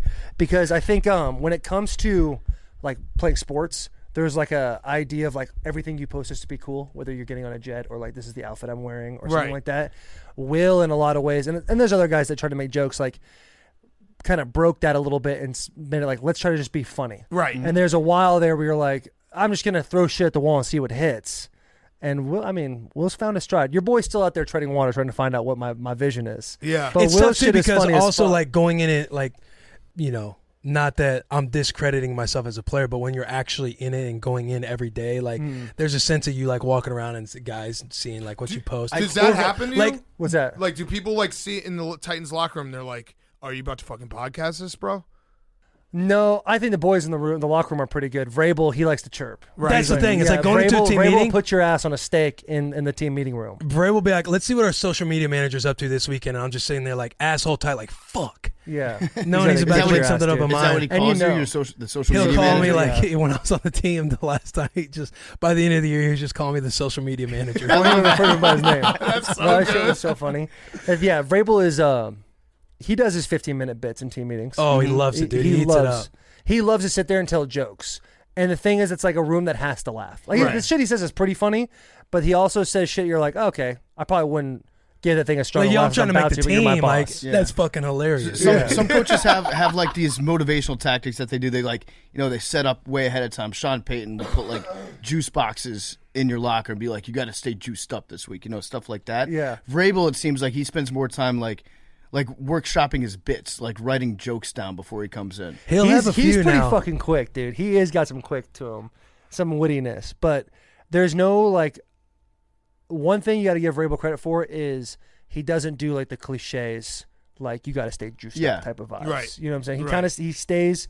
He'll His main one is I played 14 years. Listen, boys, I've been in these got seats. rings. That's a I pretty know what it's good like. trump card to play. Dude, too. it's Yeah, a and it's tough trump tough card. one. Like, what are you gonna say to that? And you can't chirp him for too long either. Like if you If you chirp Vrabel, he'll chirp back. Then you chirp him one more time, and then he comes with a fucking haymaker. Right, and he'll try and fight you. He could probably beat up like 70% of the locker room. Like I texted him the other day, and I was like, "Hey, who are we playing week 1?" And he texted me back and said, "Hopefully not the Cardinals." And I was like, just a massive shot. I was like, holy shit! It's Tuesday. How dark was that? Oh, bro, that was like. So for people who don't know, Taylor gave up 5 sacks. No, don't do that, dude. You know it's not 5. Chandler Jones had 5. He had 5 sacks. I gave up 2. But it was a bloodbath the whole game. You know that idiots like us watch that and we see that he had 5 and that he was matched up against you sometimes. Yeah. And we say to ourselves, "Damn, Taylor gave up 5 sacks." That's pretty much just like Twitter in general, right? There was that one clip too. Well, there's another one with Buda Baker. Oh, to me, that's the hardest one. That was in a 2-minute. No, that wasn't a sack. We got the ball off on that one. Thank God. It's still a tough clip. The worst part is, when I got hit by Buda Baker doing that, like at that point, I was like so, like you want to see a man just unravel. Like watch that game, you'll see me just absolutely unravel emotionally and mentally. When Buda, I turn my shoulders and he catches me and I fly down. And I get up just completely defeated, and Buda and Chandler Jones are like walking away, like dapping each other up, and Chandler goes, "I told you," as they were jogging away. So they were like, "Dude, this guy." So what was it? Bro. Was it you were coming back from injury? Yeah. Or was it not strong enough? Not you hadn't done I think it enough. It was more mental and confidence than anything else. Like Oh, I wasn't as strong. I wasn't as strong or as like or as like quick. I wasn't as confident in my body at that point.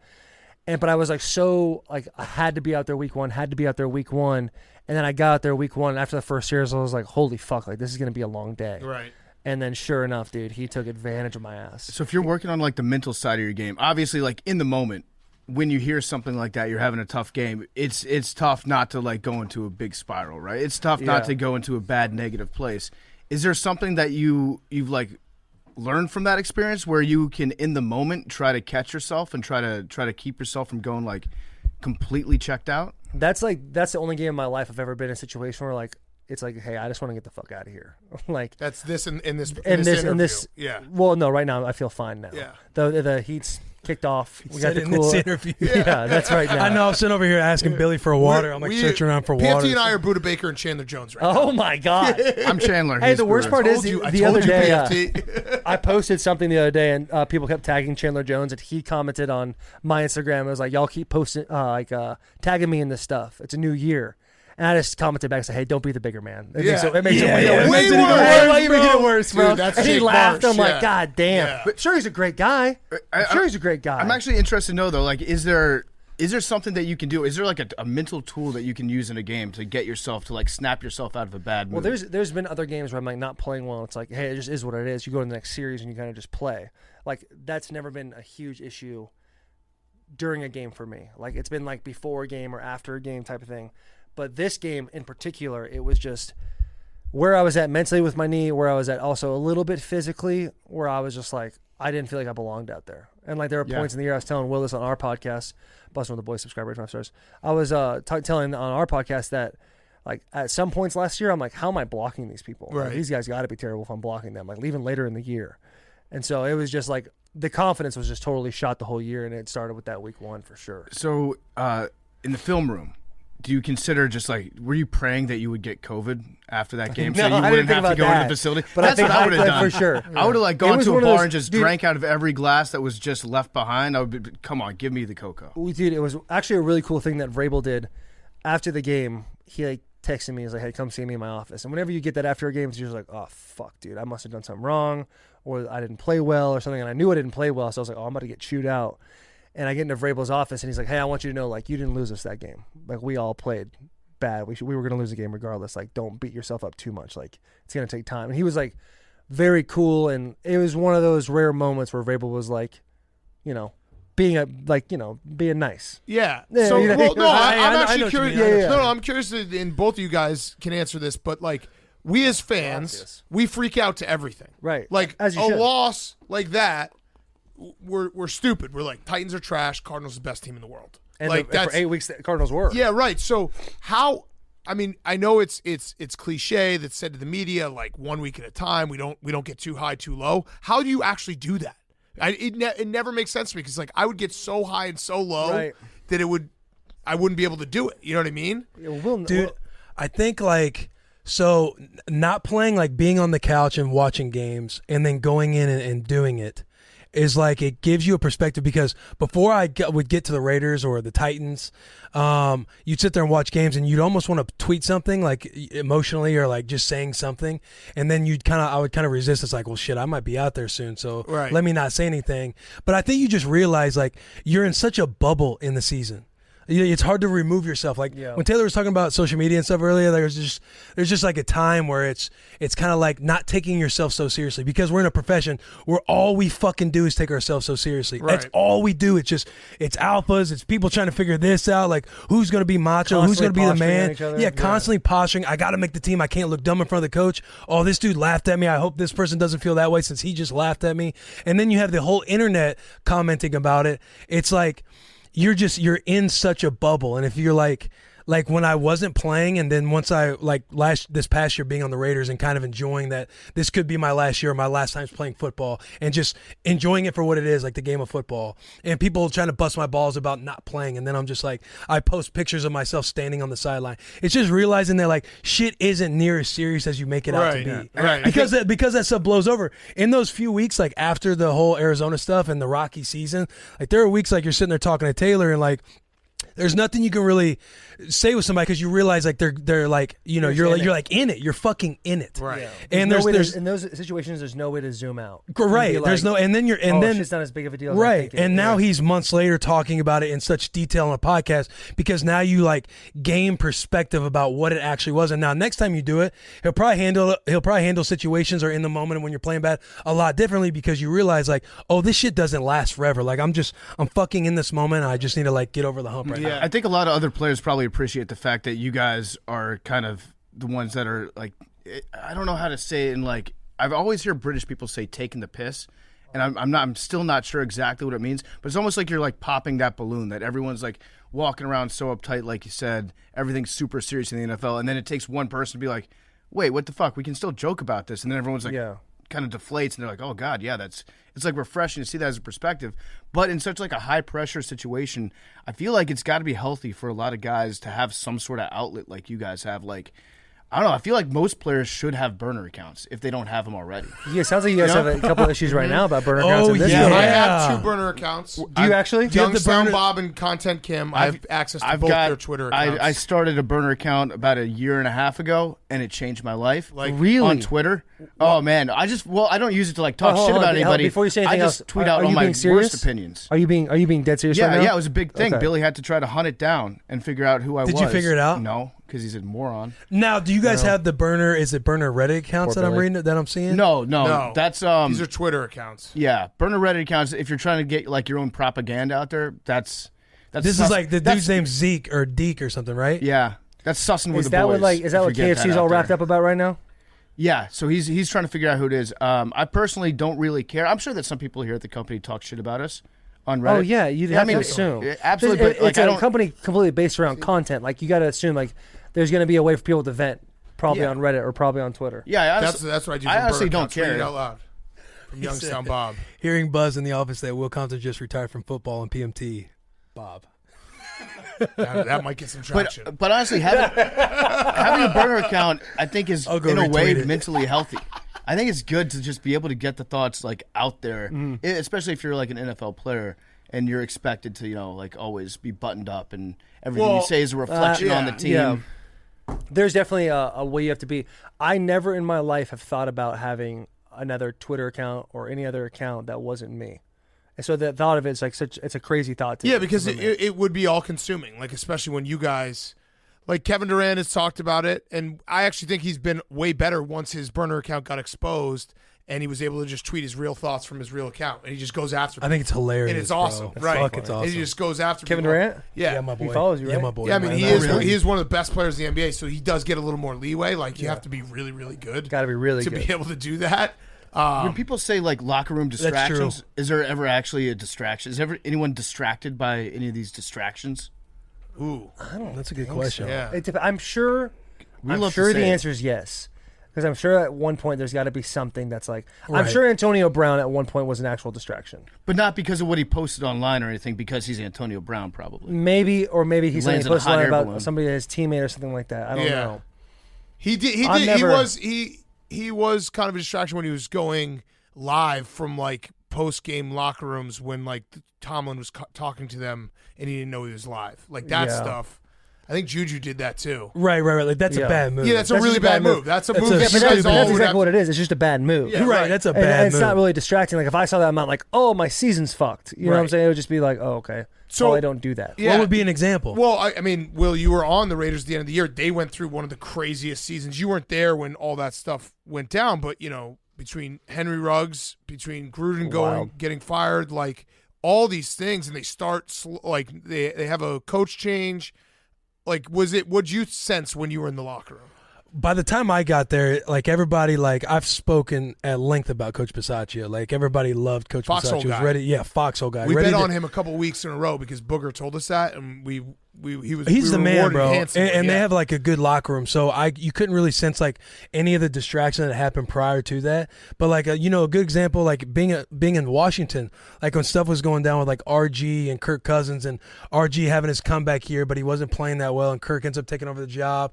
He's throwing 3 picks in a game. Should you go back with RG again? Like there was a lot of stuff to where the media and people write things where if you're not tight in the locker room and in the team meetings, like I think that's what Vrabel does such a good job of, is you're having a team meeting literally. We're really every gassing day. Vrabel in this thing. Mm-hmm. Yeah, but he listens. He does listen. He does everything. So, what up? But what up, like Braves? I think when you do that, you're able to like control the narrative or talk about stuff out in the open.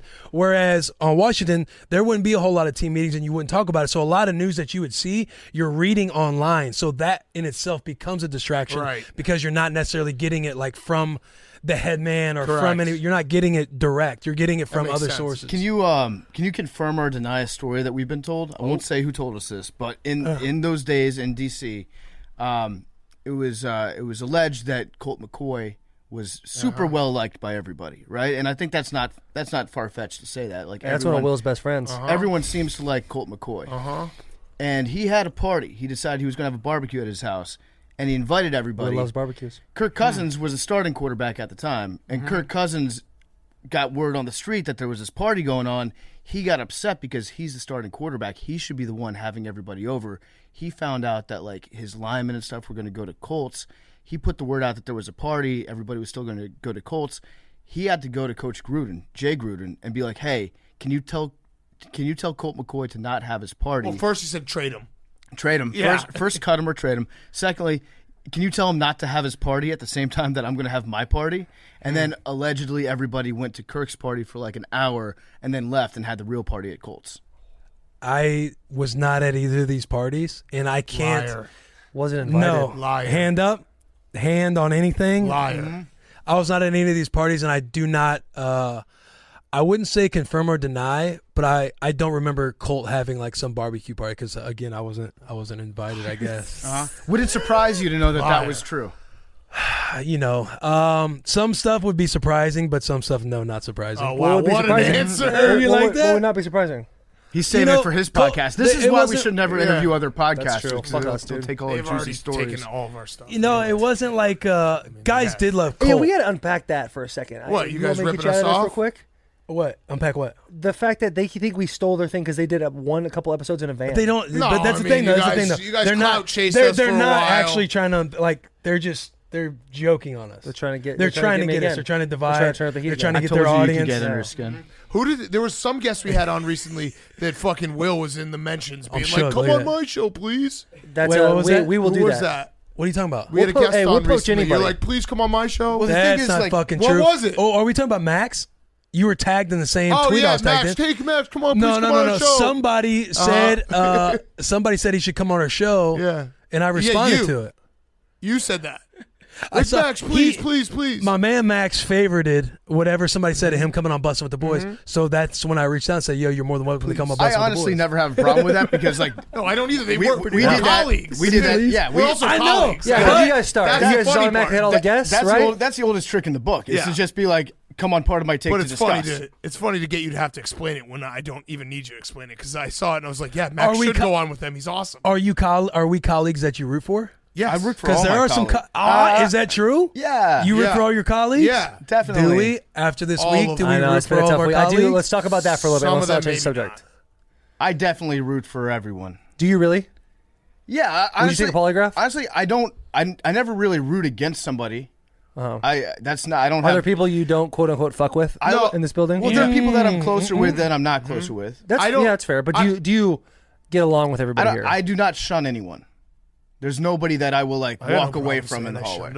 Yeah, but here's my question. And listen, is this the camera here? I don't know anything. I don't know nothing. Right? I don't know anybody's real business. I kind of tried to play catch up a little bit this week.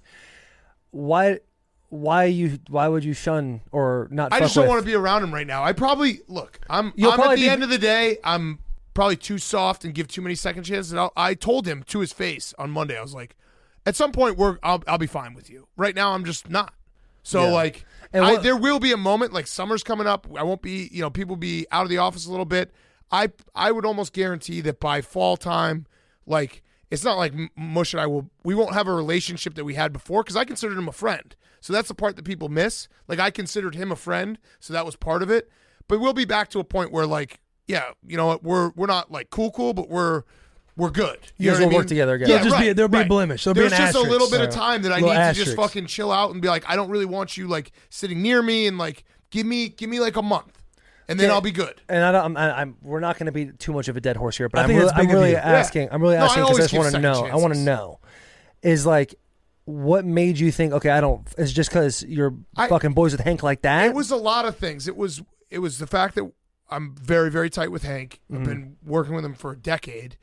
I also was friends with Marty, and we also spent a lot of time together. Marty, Hank, PFT was there for a lot. All of us spent a lot of time together the last 3 months. And I start replaying. We took him to Madison, rolled out the red carpet, did a whole thing. We sat in Madison at lunch, all PMT and Marty, and he spent a half hour talking about exes and girls and stuff the whole time he's dating Rhea. Shit like that, where I'm like, wait, why were you doing that? You know what I mean? So those kind of moments are I just don't. It kind of just bothered me. And again, I'll probably be fine within a month.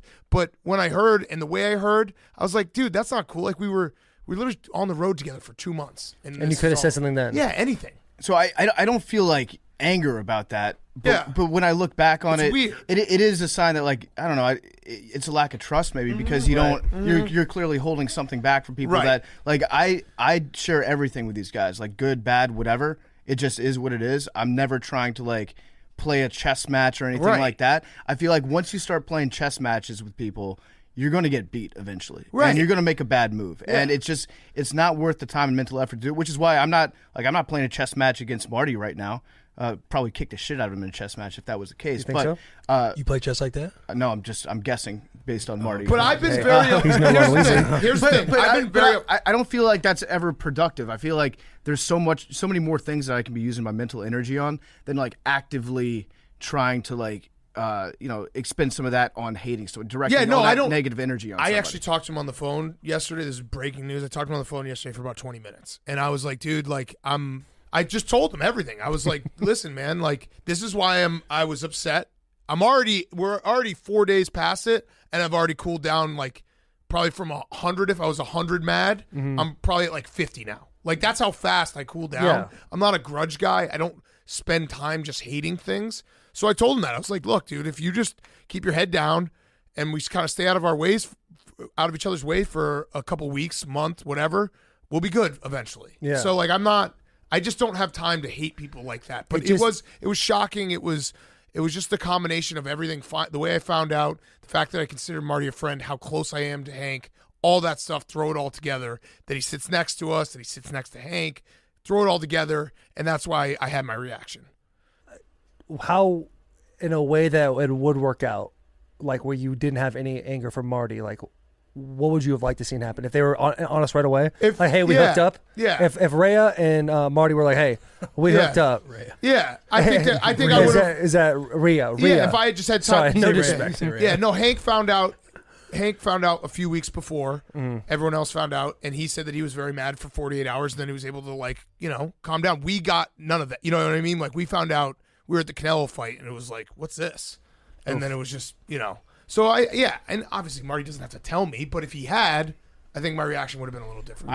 If I was in high school, I would have shunned, and I did in high school to like friends that broke up with like their girlfriends and stuff. It was like, okay, I'm shunning this person. This person's no longer invited places I'm going, things like that. Yeah. I just don't. I don't have the energy or like I don't have the desire to do that right now. Hank knows I've got his back till the end of time. Like I'd rather just focus on like me and Hank. We're good.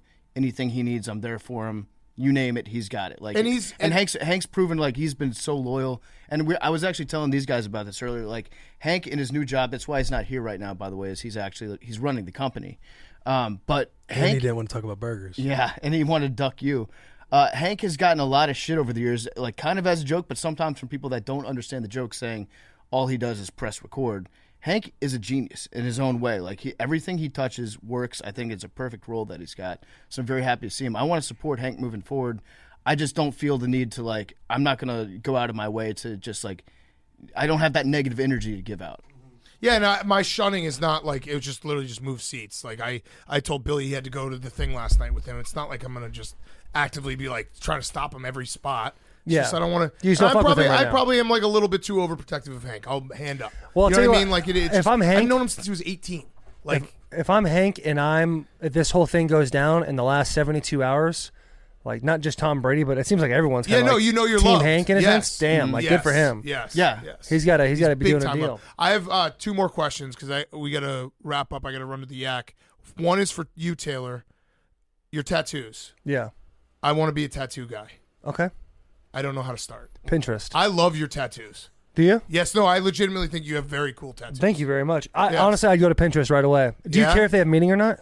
Not really. Yeah, go to Pinterest and then find out what you like. But can you just become a tattoo guy like that? When did you get your first one? I was 17 or 18, 17. Wait, I missed the boat. Your first one has to have meaning. You missed the boat. Right you reinvent yourself. What's your first one? Your first one has to have meaning. You just got to get tattoos. My first one was just my last name. This weekend. I went to this tattoo shop in Arizona and I got Old English Lewan, but they put an M instead of a W, so it was LeMan. Oh my god! And then the man. My second one was this mustache. That's cool. The third one I got was a Roman numeral 6 for my best friends in high school and a girl's initials who I proposed to from when I was leaving for Michigan. Didn't work out. And then I just started getting tattoos over and over. Got tribal, and then I was. Do you have one, Will? No tats. No, Willie doesn't. He's not a tattoo guy. But if you're actually serious, I do want, but I don't know how to start. If I were you, dude, I would go to Pinterest and find out what you like. Now, are you a little worried because, as you know, both of us fathers of 2, have your kids been like, "Ooh, that's cool. I want one of these"? Yeah, my oldest daughter wants tattoos. She's like, "I can't wait to have tattoos like Daddy." I told her when she was 18. Okay. Because here's all the tattoos I got before I was 20 I'm trying to erase off my body right now. Right. I'm trying to erase them all except for this mustache. I love the mustache. That and my right hand man. This dude is. That's cool. I like that. Yeah, it's a nice little deal, right? Yeah. It's clever. But I'm trying to erase all those. Sleeve. What's that? I'm going to get a plaid half sleeve eventually. A plaid half sleeve? Yeah, well, I just tell people that's my first tattoo that I'm going to get. Yeah. And then I just say that I'm eventually going to get it. A plaid. And I just never. I've never seen a plaid tattoo before. There you go. That would be original for sure. It might be cool. All right, and then my last question, Roback question, RHOBACK, no big deal. Take 20% off your first purchase. Do you guys have Roback? Oh, we love Roback. Well, yeah, okay, it's really good. JP's probably wearing Roback. Yes. Promo code TAKE, 20% off Q-Zips hoodies. We got some for you. Either of you can answer this. Taylor, you were there. 1, 2, or 3. Which interception was the worst from Ryan Tannehill in that game against the Bengals? Oh my god! Because they're all I was thinking about it. They're like first play of the game kids. is special. Goal line is really bad, and then like oh shit, we just lost the game. They all have very unique. Holy fuck, that sucked. Yeah, I think the first one was whoops. You know what I'm saying? It was like a whoopsie daisy. The second one was a freak interception by the nickel blitzing and then tipping it Mike to himself. Hilton, I think. Yeah, who's got wheels, by the way. And then the third one, and listen, this is all insurance policy. I don't play quarterback. I have no idea how to read defenses. Third one is we got to fucking go win this game, and I don't know if it was an accident or not or what the deal was. I don't know what the deal with the third one was. So which one do you think was the worst, Will? Man, either that first or third one. Don't fucking take a deep breath like you're about to dissect this whole thing on us right now. Hey, I'm a free agent. What I would have done, yeah. I was there. I was literally there. Yeah, I played with Ryan too. He's a phenomenal guy. It sounds like you put a lot of thought into this. Actually, like you've considered. No, I'm this. sitting here thinking about that. And I'm thinking that's a good question. The second one's that one's the bottom. It's either the first one or the third one. Because the first one's kind of just like, fuck, dude, you looked at the dude the whole time. I know, and I bet you guys that day. Which is always a bad sign when I start believing in you guys. If you want to bet on the Titans, we'll go ahead. I was going to say, my thought was like, come on now. Come on, big. Come on, big. My thought was like, and not even as much on Ryan, but it's like, we were running the boys running a play action pass, and one side just 2 tight ends, and they're staying in the block. Mm-hmm. There's nothing else to do. What do you expect out of Ryan? Yeah. And then the third down one was tough because you're trying to go down and win the game. Yeah, what's that? What you think? It's a pretty regular thing to have 7-man pro. Are you? Yeah, I know. But first play of the game, you're trying to take a shot downfield. Everyone thinks, but that wasn't even a shot downfield. Everyone. Yeah, there was 2 reads on that play. It was either AJ or Julio. And I watched it. I'm saying if you have a 7-man pro because you're thinking to yourself, it's the first game back Derrick Henry's had. So everyone in the world thinks we're giving the ball to Derrick first. Derrick's out there. Everyone stays in. Linebackers are shooting up. That safety just did something he never does. The answer is all 3 of them. Is that the answer? Yeah. Oh, there was a right answer. Yeah, there was a right answer. Yeah. Are you upset that Ryan's not going to teach Malik Willis how to throw 3 interceptions in a playoff game? I don't think so. I'm not upset about that. For the record, when you guys signed with Barstool, we had a press conference. We're like, we're not teaching these guys shit. That's fair. Yeah. And look how well we've done. And look how well we've done. We've actively tried it's to not kill our your job to mentor these guys. Yeah, it's not. But we ended up mentoring. Hey, but if I could say, if I could, everything. Well, you know. it's like if I could say something. It's like what Ryan's saying about Malik. Hopefully, hanging around enough, like he'll pick up some of the stuff we do. That's what you guys did with your entire show. I think the sound bite was bad. Yeah, the sound bite was honestly, I don't care. Like that's the right answer. That's what he should say. Dude, it's not like, Ryan's job to mentor the young guy. Like it's on the young guys. It's definitely the young guy's job to like get as much from the vet as you fucking can because this dude's done it for a long time. Right. It's not like Ryan's not gonna. You never think I'm going to go out of my way and do like this is in my job responsibility or my job description to mentor somebody else. To teach him how to take my job. Yeah, the soundbite was tough, but it's like Ryan didn't mean nothing but malicious. And by it's that. If I was Ryan, I probably would have just left that one alone. Yeah, I would have said, I would have been like, yep, and then I'd been like, fuck you, Malik. Yeah. And then I saw him in person. Yeah. If I really felt that way, like when I first got to the Titans, Michael Ruse was the left tackle. I DM'd him on Twitter and I said, hey, dude, I would love if you and I could sit down and learn the playbook. Never heard a thing. Of course. Yeah. Never heard a response. Yeah, why would he? And that's okay. Do you feel stupid sending that? I feel stupider the older I get, too. Right, it's the one that keeps biting at the apple for me. Yeah, you would definitely be like, man, what was I thinking? You're thinking like you're hungry to learn. Like you want to go in there and do all the right things. Yeah, I'm trying to show the vet, too. You're trying to make him like you, but you don't realize that by him teaching you everything, he's going to lose money. You're quite literally taking money out of his kid's mouth. And it's money. He's feeding his kids money.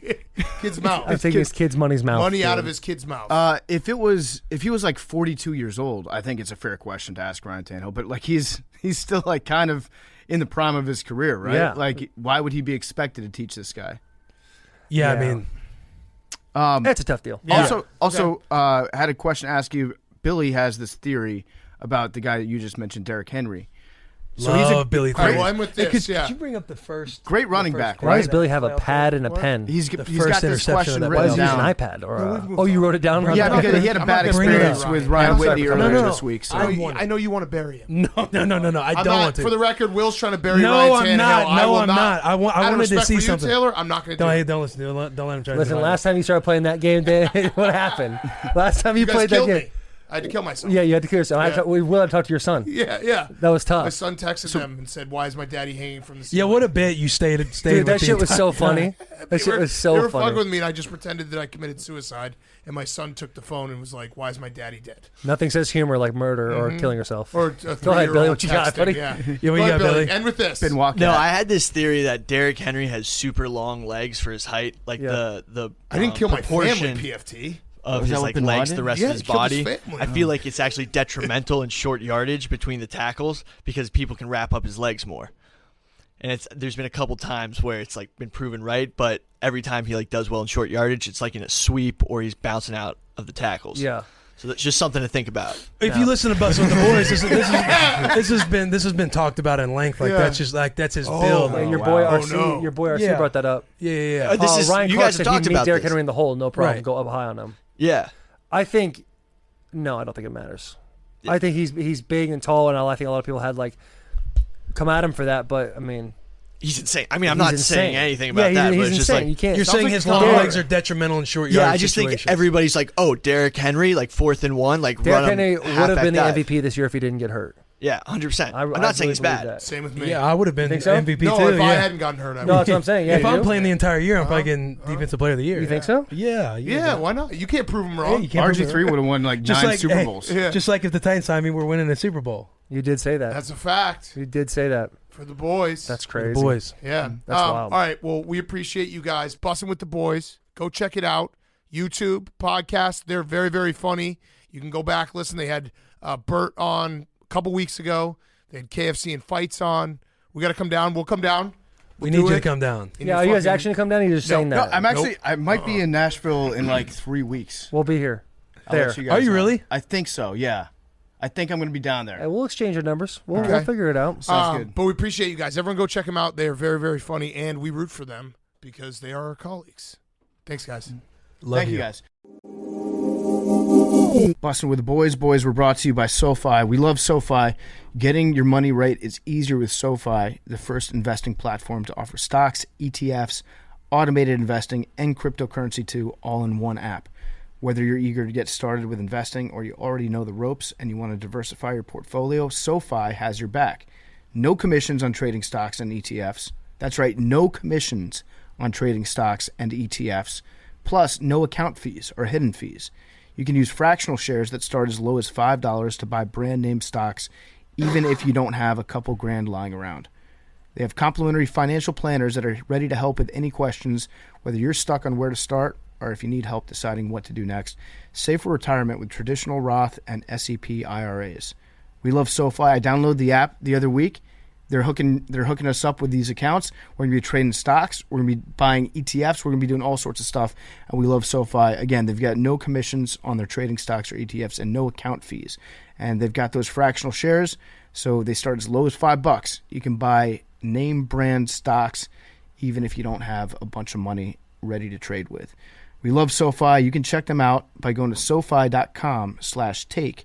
You can open an account and learn how you can win up to $1,000 in stock. That's $1,000 in stock. SoFi.com/take. Brokerage and active investing products offered through SoFi Securities LLC, member FINRA/SIPC. Okay, we're going to wrap up with hockey just to put a bow on it. The final from Phoenix, Dallas Mavericks 123, Phoenix Suns 90. Chris Paul finished with 10 points. Huge second half. They just ran out of time, Big Cat.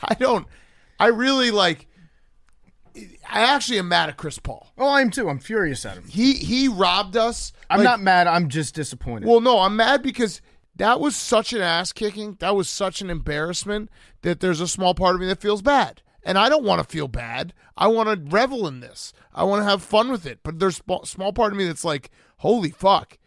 Maybe everything that we've said as dumb, kind of a shtick, but not really narratives is true. Maybe he does stink. Well, I mean, all the evidence would point you in that direction. They put a graphic up on TNT in the fourth quarter. It was sad. It was so sad when they were doing the lap around the stadium, not only with the sad Suns fans, but also just zooming in on Chris Paul, who I think Chris Paul put on a full, his entire street clothes during the game on the sidelines. Mm-hmm. He just got all bundled up.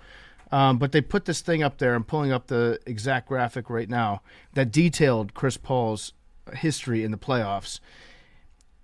In best of 7 series, Chris Paul lost series after leading 2-0. 2008 West semis versus Spurs. 2013 West first round versus the Grizzlies. 2016 West first round versus the Blazers. And 2021 NBA Finals versus the Bucks. Add to that list the 2022 second round against the Dallas Mavericks. And there have been a lot of injuries in there and weird shit, but man, it's bad. It's bad. And the Suns were the best team all year in the NBA. I think he was crying on the bench, actually. Oh, see, he's robbing it. He's robbing us. We needed. No, this isn't right. Let's go to our good friend Ryan Russillo for comment. Ryan tweeted, "Awesome." Awesome. Yeah. Awesome. He's we're gonna give him some time. We'll hopefully have him on again. And he hasn't tweeted since then. That was an hour ago. Yeah, it's not good for our boy. We're being nice to Ryan. We're getting that trending. Be nice to Ryan. # be nice to Ryan. All right, let's talk hockey. Let's start with Friday night. PFT Jake go down to DC. Looked like it was going to be an incredible win for the Capitals, and then it was stolen from you. Overtime loss. Thoughts, and give us. Just dump it out. Dump out the titties. You guys look good. Yeah, so we were going to the game. We acquired the fake boobs. We had a swimsuit. Memes ran out, and I think he went to Nordstrom Rack, purchased this very tasteful bikini top for the game. We were going into the arena. We figured that the best way to get in would just be to put the boobs on underneath my T-shirt on the way inside. Got through the initial line of security. There was a second line of security, one of whom was an AWL that was on the lookout for me. Fucking asshole. He had me on radar. He tracked me in, pulled me aside, and I got like ambushed by like 3 or 4 security guards, and they were talking to me. They're like, "So why do you have breasts, sir?" And I was like, "Well, I mean, I'm keeping them under my shirt, and I've got a bikini. I would not have worn the bikini over the nipples if I was just planning on exposing the fake breasts." Right. And he was like, "What section are you in? Let me see your tickets." He's like, "Oh yeah, these guys are definitely going to be on TV. You need to give us the fake boobs." So we had to turn over the fake boobs, unfortunately, on our way in. We had to improvise and say, okay, we'll just go tarps off for the lads. And then Jake, man of his word, true to his word, took his shirt off, was wearing the bikini top for like the first 2 periods, basically, right, Looked Jake? great. He looked awesome. Looked great. Jake was glowing. Yes. I had argued that the backup punishment was worse. I don't like taking my shirt off. Yeah, I know. I was actually thinking about that. What's Jake going to do? And you guys both, men of your words. How, though, I mean, I think everyone wants to know, post-game, we saw the handshake. How brutal was it, PFT? I mean, I knew it was going to be bad. We also agreed before the game to do a handshake when they were doing a handshake on the ice. Yeah, we would do a handshake line of our own. Yes, I knew that there would be a handshake. I waited a few minutes. I didn't do it right when they scored. He didn't do it immediately when they scored. Part of that was I was laying down fully on the ground in just despair. I was like Coach Buds when they hit a 3 in my eye. I just went. I planked. I brought back planking after that. But I stood up, got back to my seat. Jake waited an appropriate amount of time, gave me the handshake, and then he went in for the hug. And the hug I was not ready for. The hug I could not handle in that moment. I fully expected the hug to come, but it was much worse in the moment than I had even prepared myself for. Did you tell him it was going to be okay? No. What did you say? When you I gave said him it the was hug, a great series.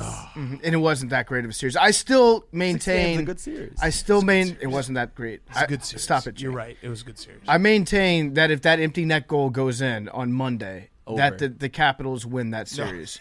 No. It's inches. Jake agrees. Stop it, Jake. Please stop it. It is a game of inches. Jake, do me a favor. It would make me feel, but you want me to feel better, right? Of course. It would make me feel good if you were an asshole to me about this. I can't do it. Please, that's what I need right now. I can't do it. How, Jake, come on, please. Just say one mean thing. Be like, the better team won. Your team stunk in Game 6. Oh, he didn't even mean it. He didn't mean it. I feel better. I feel better. What do you want me to do? No, it's not natural. I feel better. Okay, ready? Yeah. Your fans were not locked in the third period. Oh. And you agreed with that. Oh. 2-2, 6 minutes left. Mm-hmm. They start doing the wave in an elimination game. And I'm like, I go to PFT. This is going to result in a Panthers goal. Your fans don't care right now. Wow. Yeah. And he's like, yeah, you're right. And they scored a minute later. It was bad. We did the wave and we saw it coming. Jake and I both agreed in that moment, like, this is not a good omen for us. No. If it's, like, I don't know, if it's the 30th game of the season or something like that in the second period. Spice it up in January. I'm not an anti-wave guy. I think the wave's fun sometimes. But you got to pick your moments. I think that was started by an agent of chaos. Wow. I think that was started by a Panthers fan that snuck in. The 5 of us there? All 5 of you guys. Well, no different from what it's like in Sunrise. And it was a bad. Oh, the game's been selling out. That was me. Yeah, a lot of red sweaters in the crowd down there. Yeah, red and I've navy. noticed that. I had accepted it at that point. I was like, this is not going to work out. Vernon Davis was like 2 seats over from us. Yeah. You could see all the blood drain out of his face too. He knew it was coming. Yams. Was your boy Kodak there? I did not see Kodak. I was looking for him, and he DM'd me before the game. He's like, "Hey, you want to link up and he DM'd have a grilled cheese?" Yeah. That rocks. Yeah, I didn't know that. Yeah, me and Kodak like this. Me, Meek Mill, Kodak, best friends, all 3 of us. No, he didn't DM me. Yeah, Come on, that's Bubba. good. All right.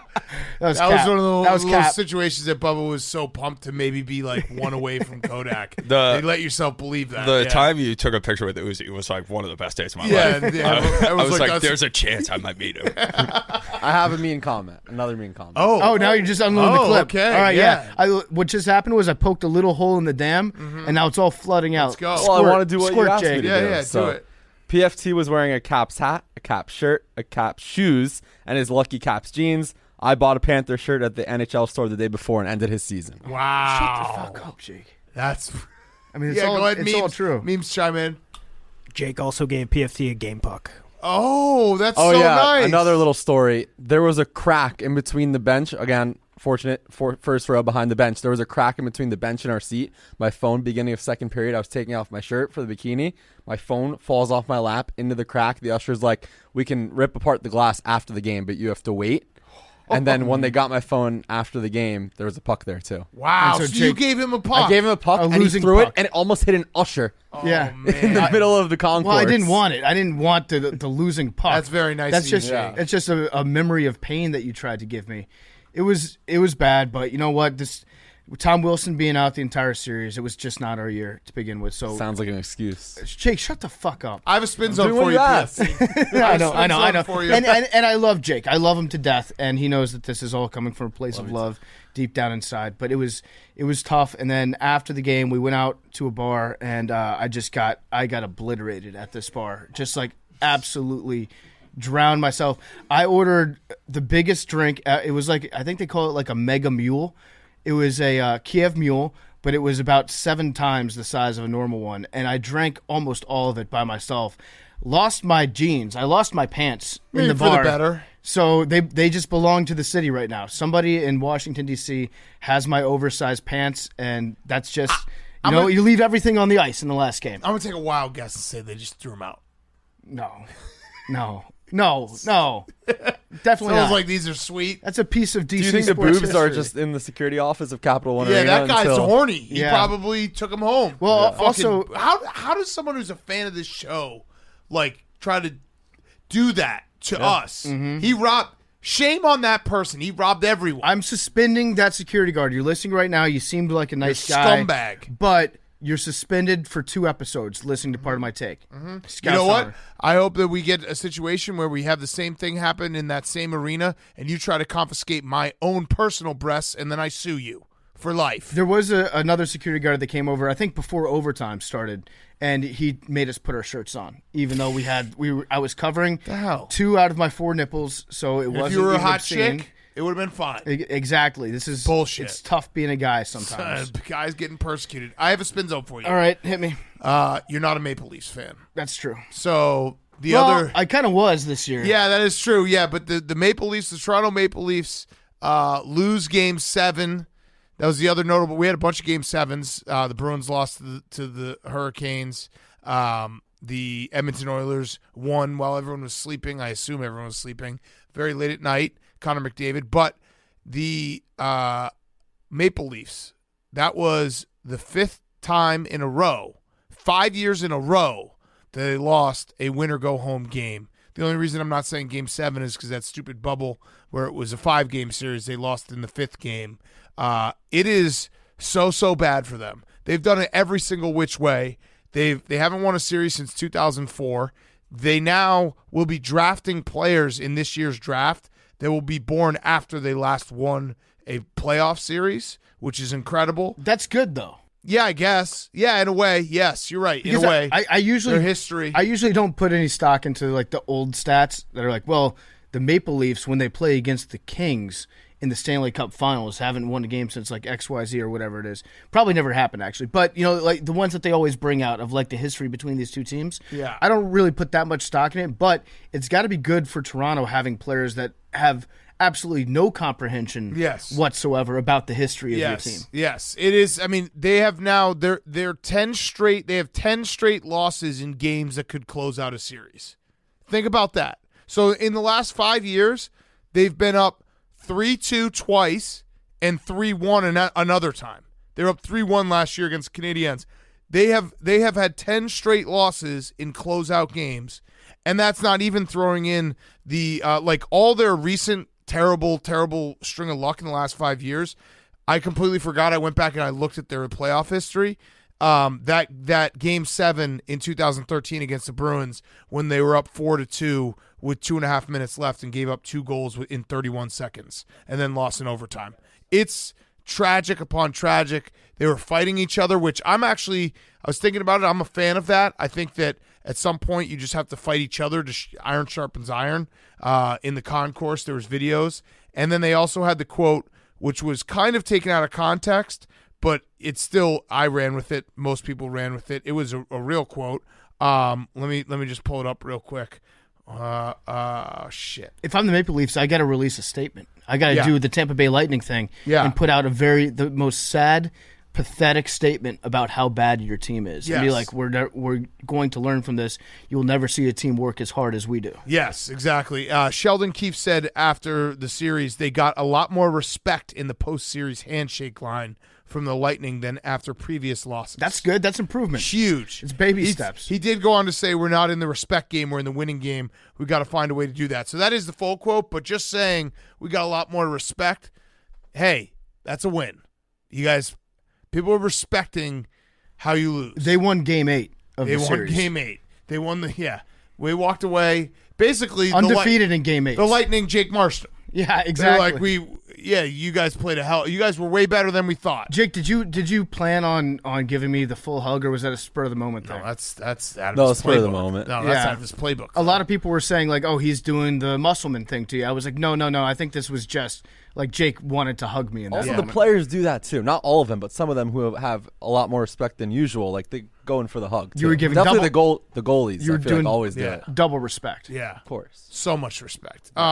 And then we had the Rangers just beat the Penguins in overtime. Memes, because Hank is in Boston. Memes is behind the camera right now. Memes, I have not seen someone root so much against the team than what you're doing with the Rangers. Every time we watch a Rangers game, you're rooting so hard. I thought you were a Penguins fan for a minute, and then I realized, no, this is just he's a diehard Islanders fan. He hates the Rangers. So where are you at right now? Big Canes fan now. Canes at 4. They can't lose at home. Raising Canes. So you just really despise the Rangers? Yeah, I'm not a fan. Not a fan of their fans. Not a fan of anything they do. They're terrible people. Their fans are literally just the exact same people as Islanders fans. Yeah, they're your neighbors. No, garbage. I don't think we ever mentioned this, but when we did the congrats off in our chat, Memes was like, "Is anybody gonna congratulate me on the Rangers losing?" Yeah, right. Yeah. That I could tell. You could tell when you're around someone. And it's like very personal, and I love it. I appreciate anyone who has that type of hate, but it threw me off because I was very confused with how much you were cheering for the Penguins. So you're just like, if the Rangers win the Stanley Cup, rank that on worst things that could happen to you as a sports fan. So Patriots winning, which is like my whole life. Yep. You're a Jets fan? Yep. And then... So much so he wouldn't shake Julian Edelman's hand when he came in the first time. Yeah, and then... Which was actually a hilarious move. He just was like, yep, all right, hello. Me and my dad said to each other, we're like, the Rangers are going to win, and it's just going to suck, and all their fans are just going to rub it in the face. What would you rather have, the Rangers win a Stanley Cup or the butt fumble happen all over again? Good question. Rather kill myself. But... Good answer. Butt fumble. Okay. No. Oh, this is when you know it's really bad that you can't. You're torn. Yeah, no, he's having legitimate conversation inside of his own head. No, Rangers. That's worse. And we can't start over with the butt fumble. Okay, yeah, and though, as part of he's second guessing that now. As part of your job, if the Rangers win a cup, you got to tweet about that. Yeah, a lot, like a lot. I am unbiased, so I will tweet it out. I think you're like very unbiased. You're like one of those like Facebook had to there's like people who had to basically be a moderator on Facebook and take down like violent videos and stuff, and they all got like PTSD. Yeah, that's what's gonna happen to you if the Rangers win the Stanley Cup. Yeah, it's like the crying face with the happy face on it. Mask. Yeah. Tell it to us like a meme. I think I think if the Rangers win the Stanley Cup, Memes, you got to go cover the parade for us. Yeah. Oh yeah. I actually am going to put you on a tweet count too. Like I want like 100 positive tweets on the Rangers. I want us to be a Rangers, part of my Take Twitter account and Instagram will be Rangers Central. I got a massive future on these Rangers. Yeah. So you got to pull with the team, right? Go Canes. No. Go Rangers. Yes, you have to. If it's, listen, we might. Yeah, I think I'm going to be rooting for the Rangers now too. It kills him so much. It's like you with Aaron Rodgers. Yeah, I know. I could tell, and it's just I love it. I appreciate it so much. This is what sports is about. You got to hate when your team's not in it. You got to hate. You got to find a way to hate. I hate him so much. All right, well said. Just jump on board the "they're better without Lundqvist" train. That is true. Because it's a nice little backhanded compliment. He's a very overrated. Yeah, goalie. no rings. No rings. I actually, Bubba. I know you're a big fan of his. I actually did go to his house one time. Who? Lundqvist's house. Why am I a big fan of it? Oh, I just figure you like Kodak Black, you like all these big celebs that we run the same circles with. But I went to his house one time. That's a very big stretch right there. No, but I went to his house one time and I was like, "Hey, I'm pretty thirsty. Do you have anything to drink?" He couldn't give me anything to drink. Yeah. Can you believe that? Yeah. You're fucking with me again. No. No. Ask him why. Why? Because he doesn't have any cups. Bam. I got it. Yeah.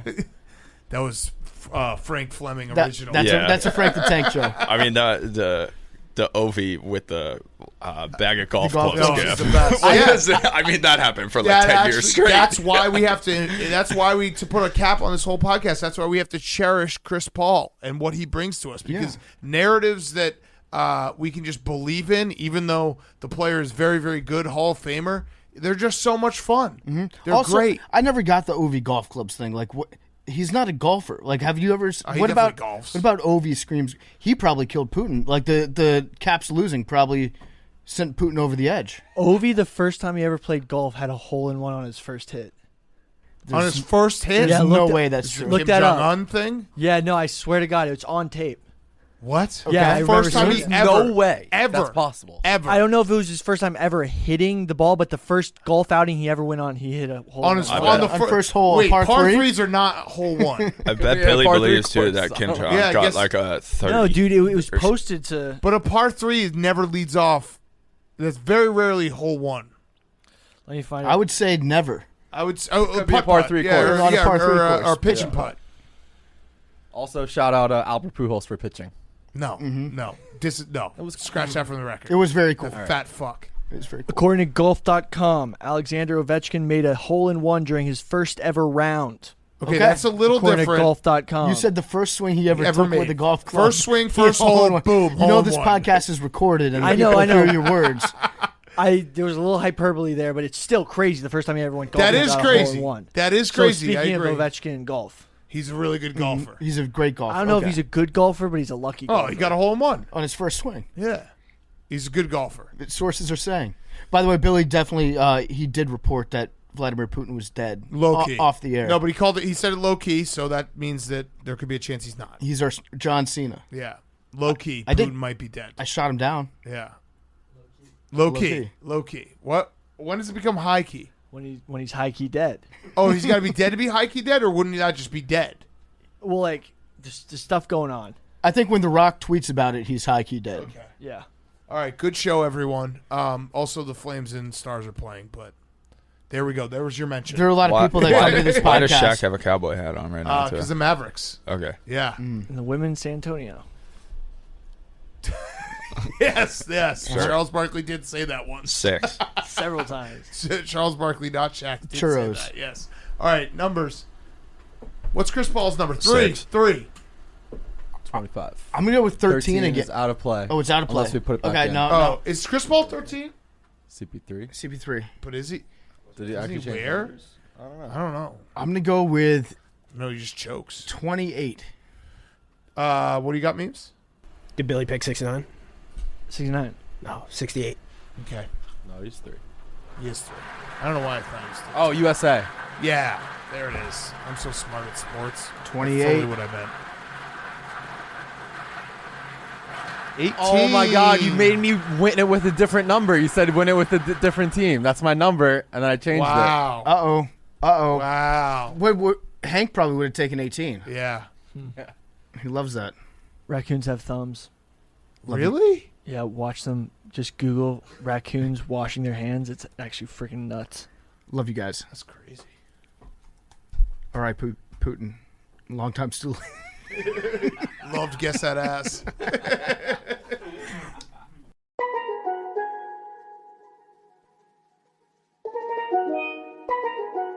DA got that dope. Talking away. Though I don't know what I'm to say, I'll say it anyway.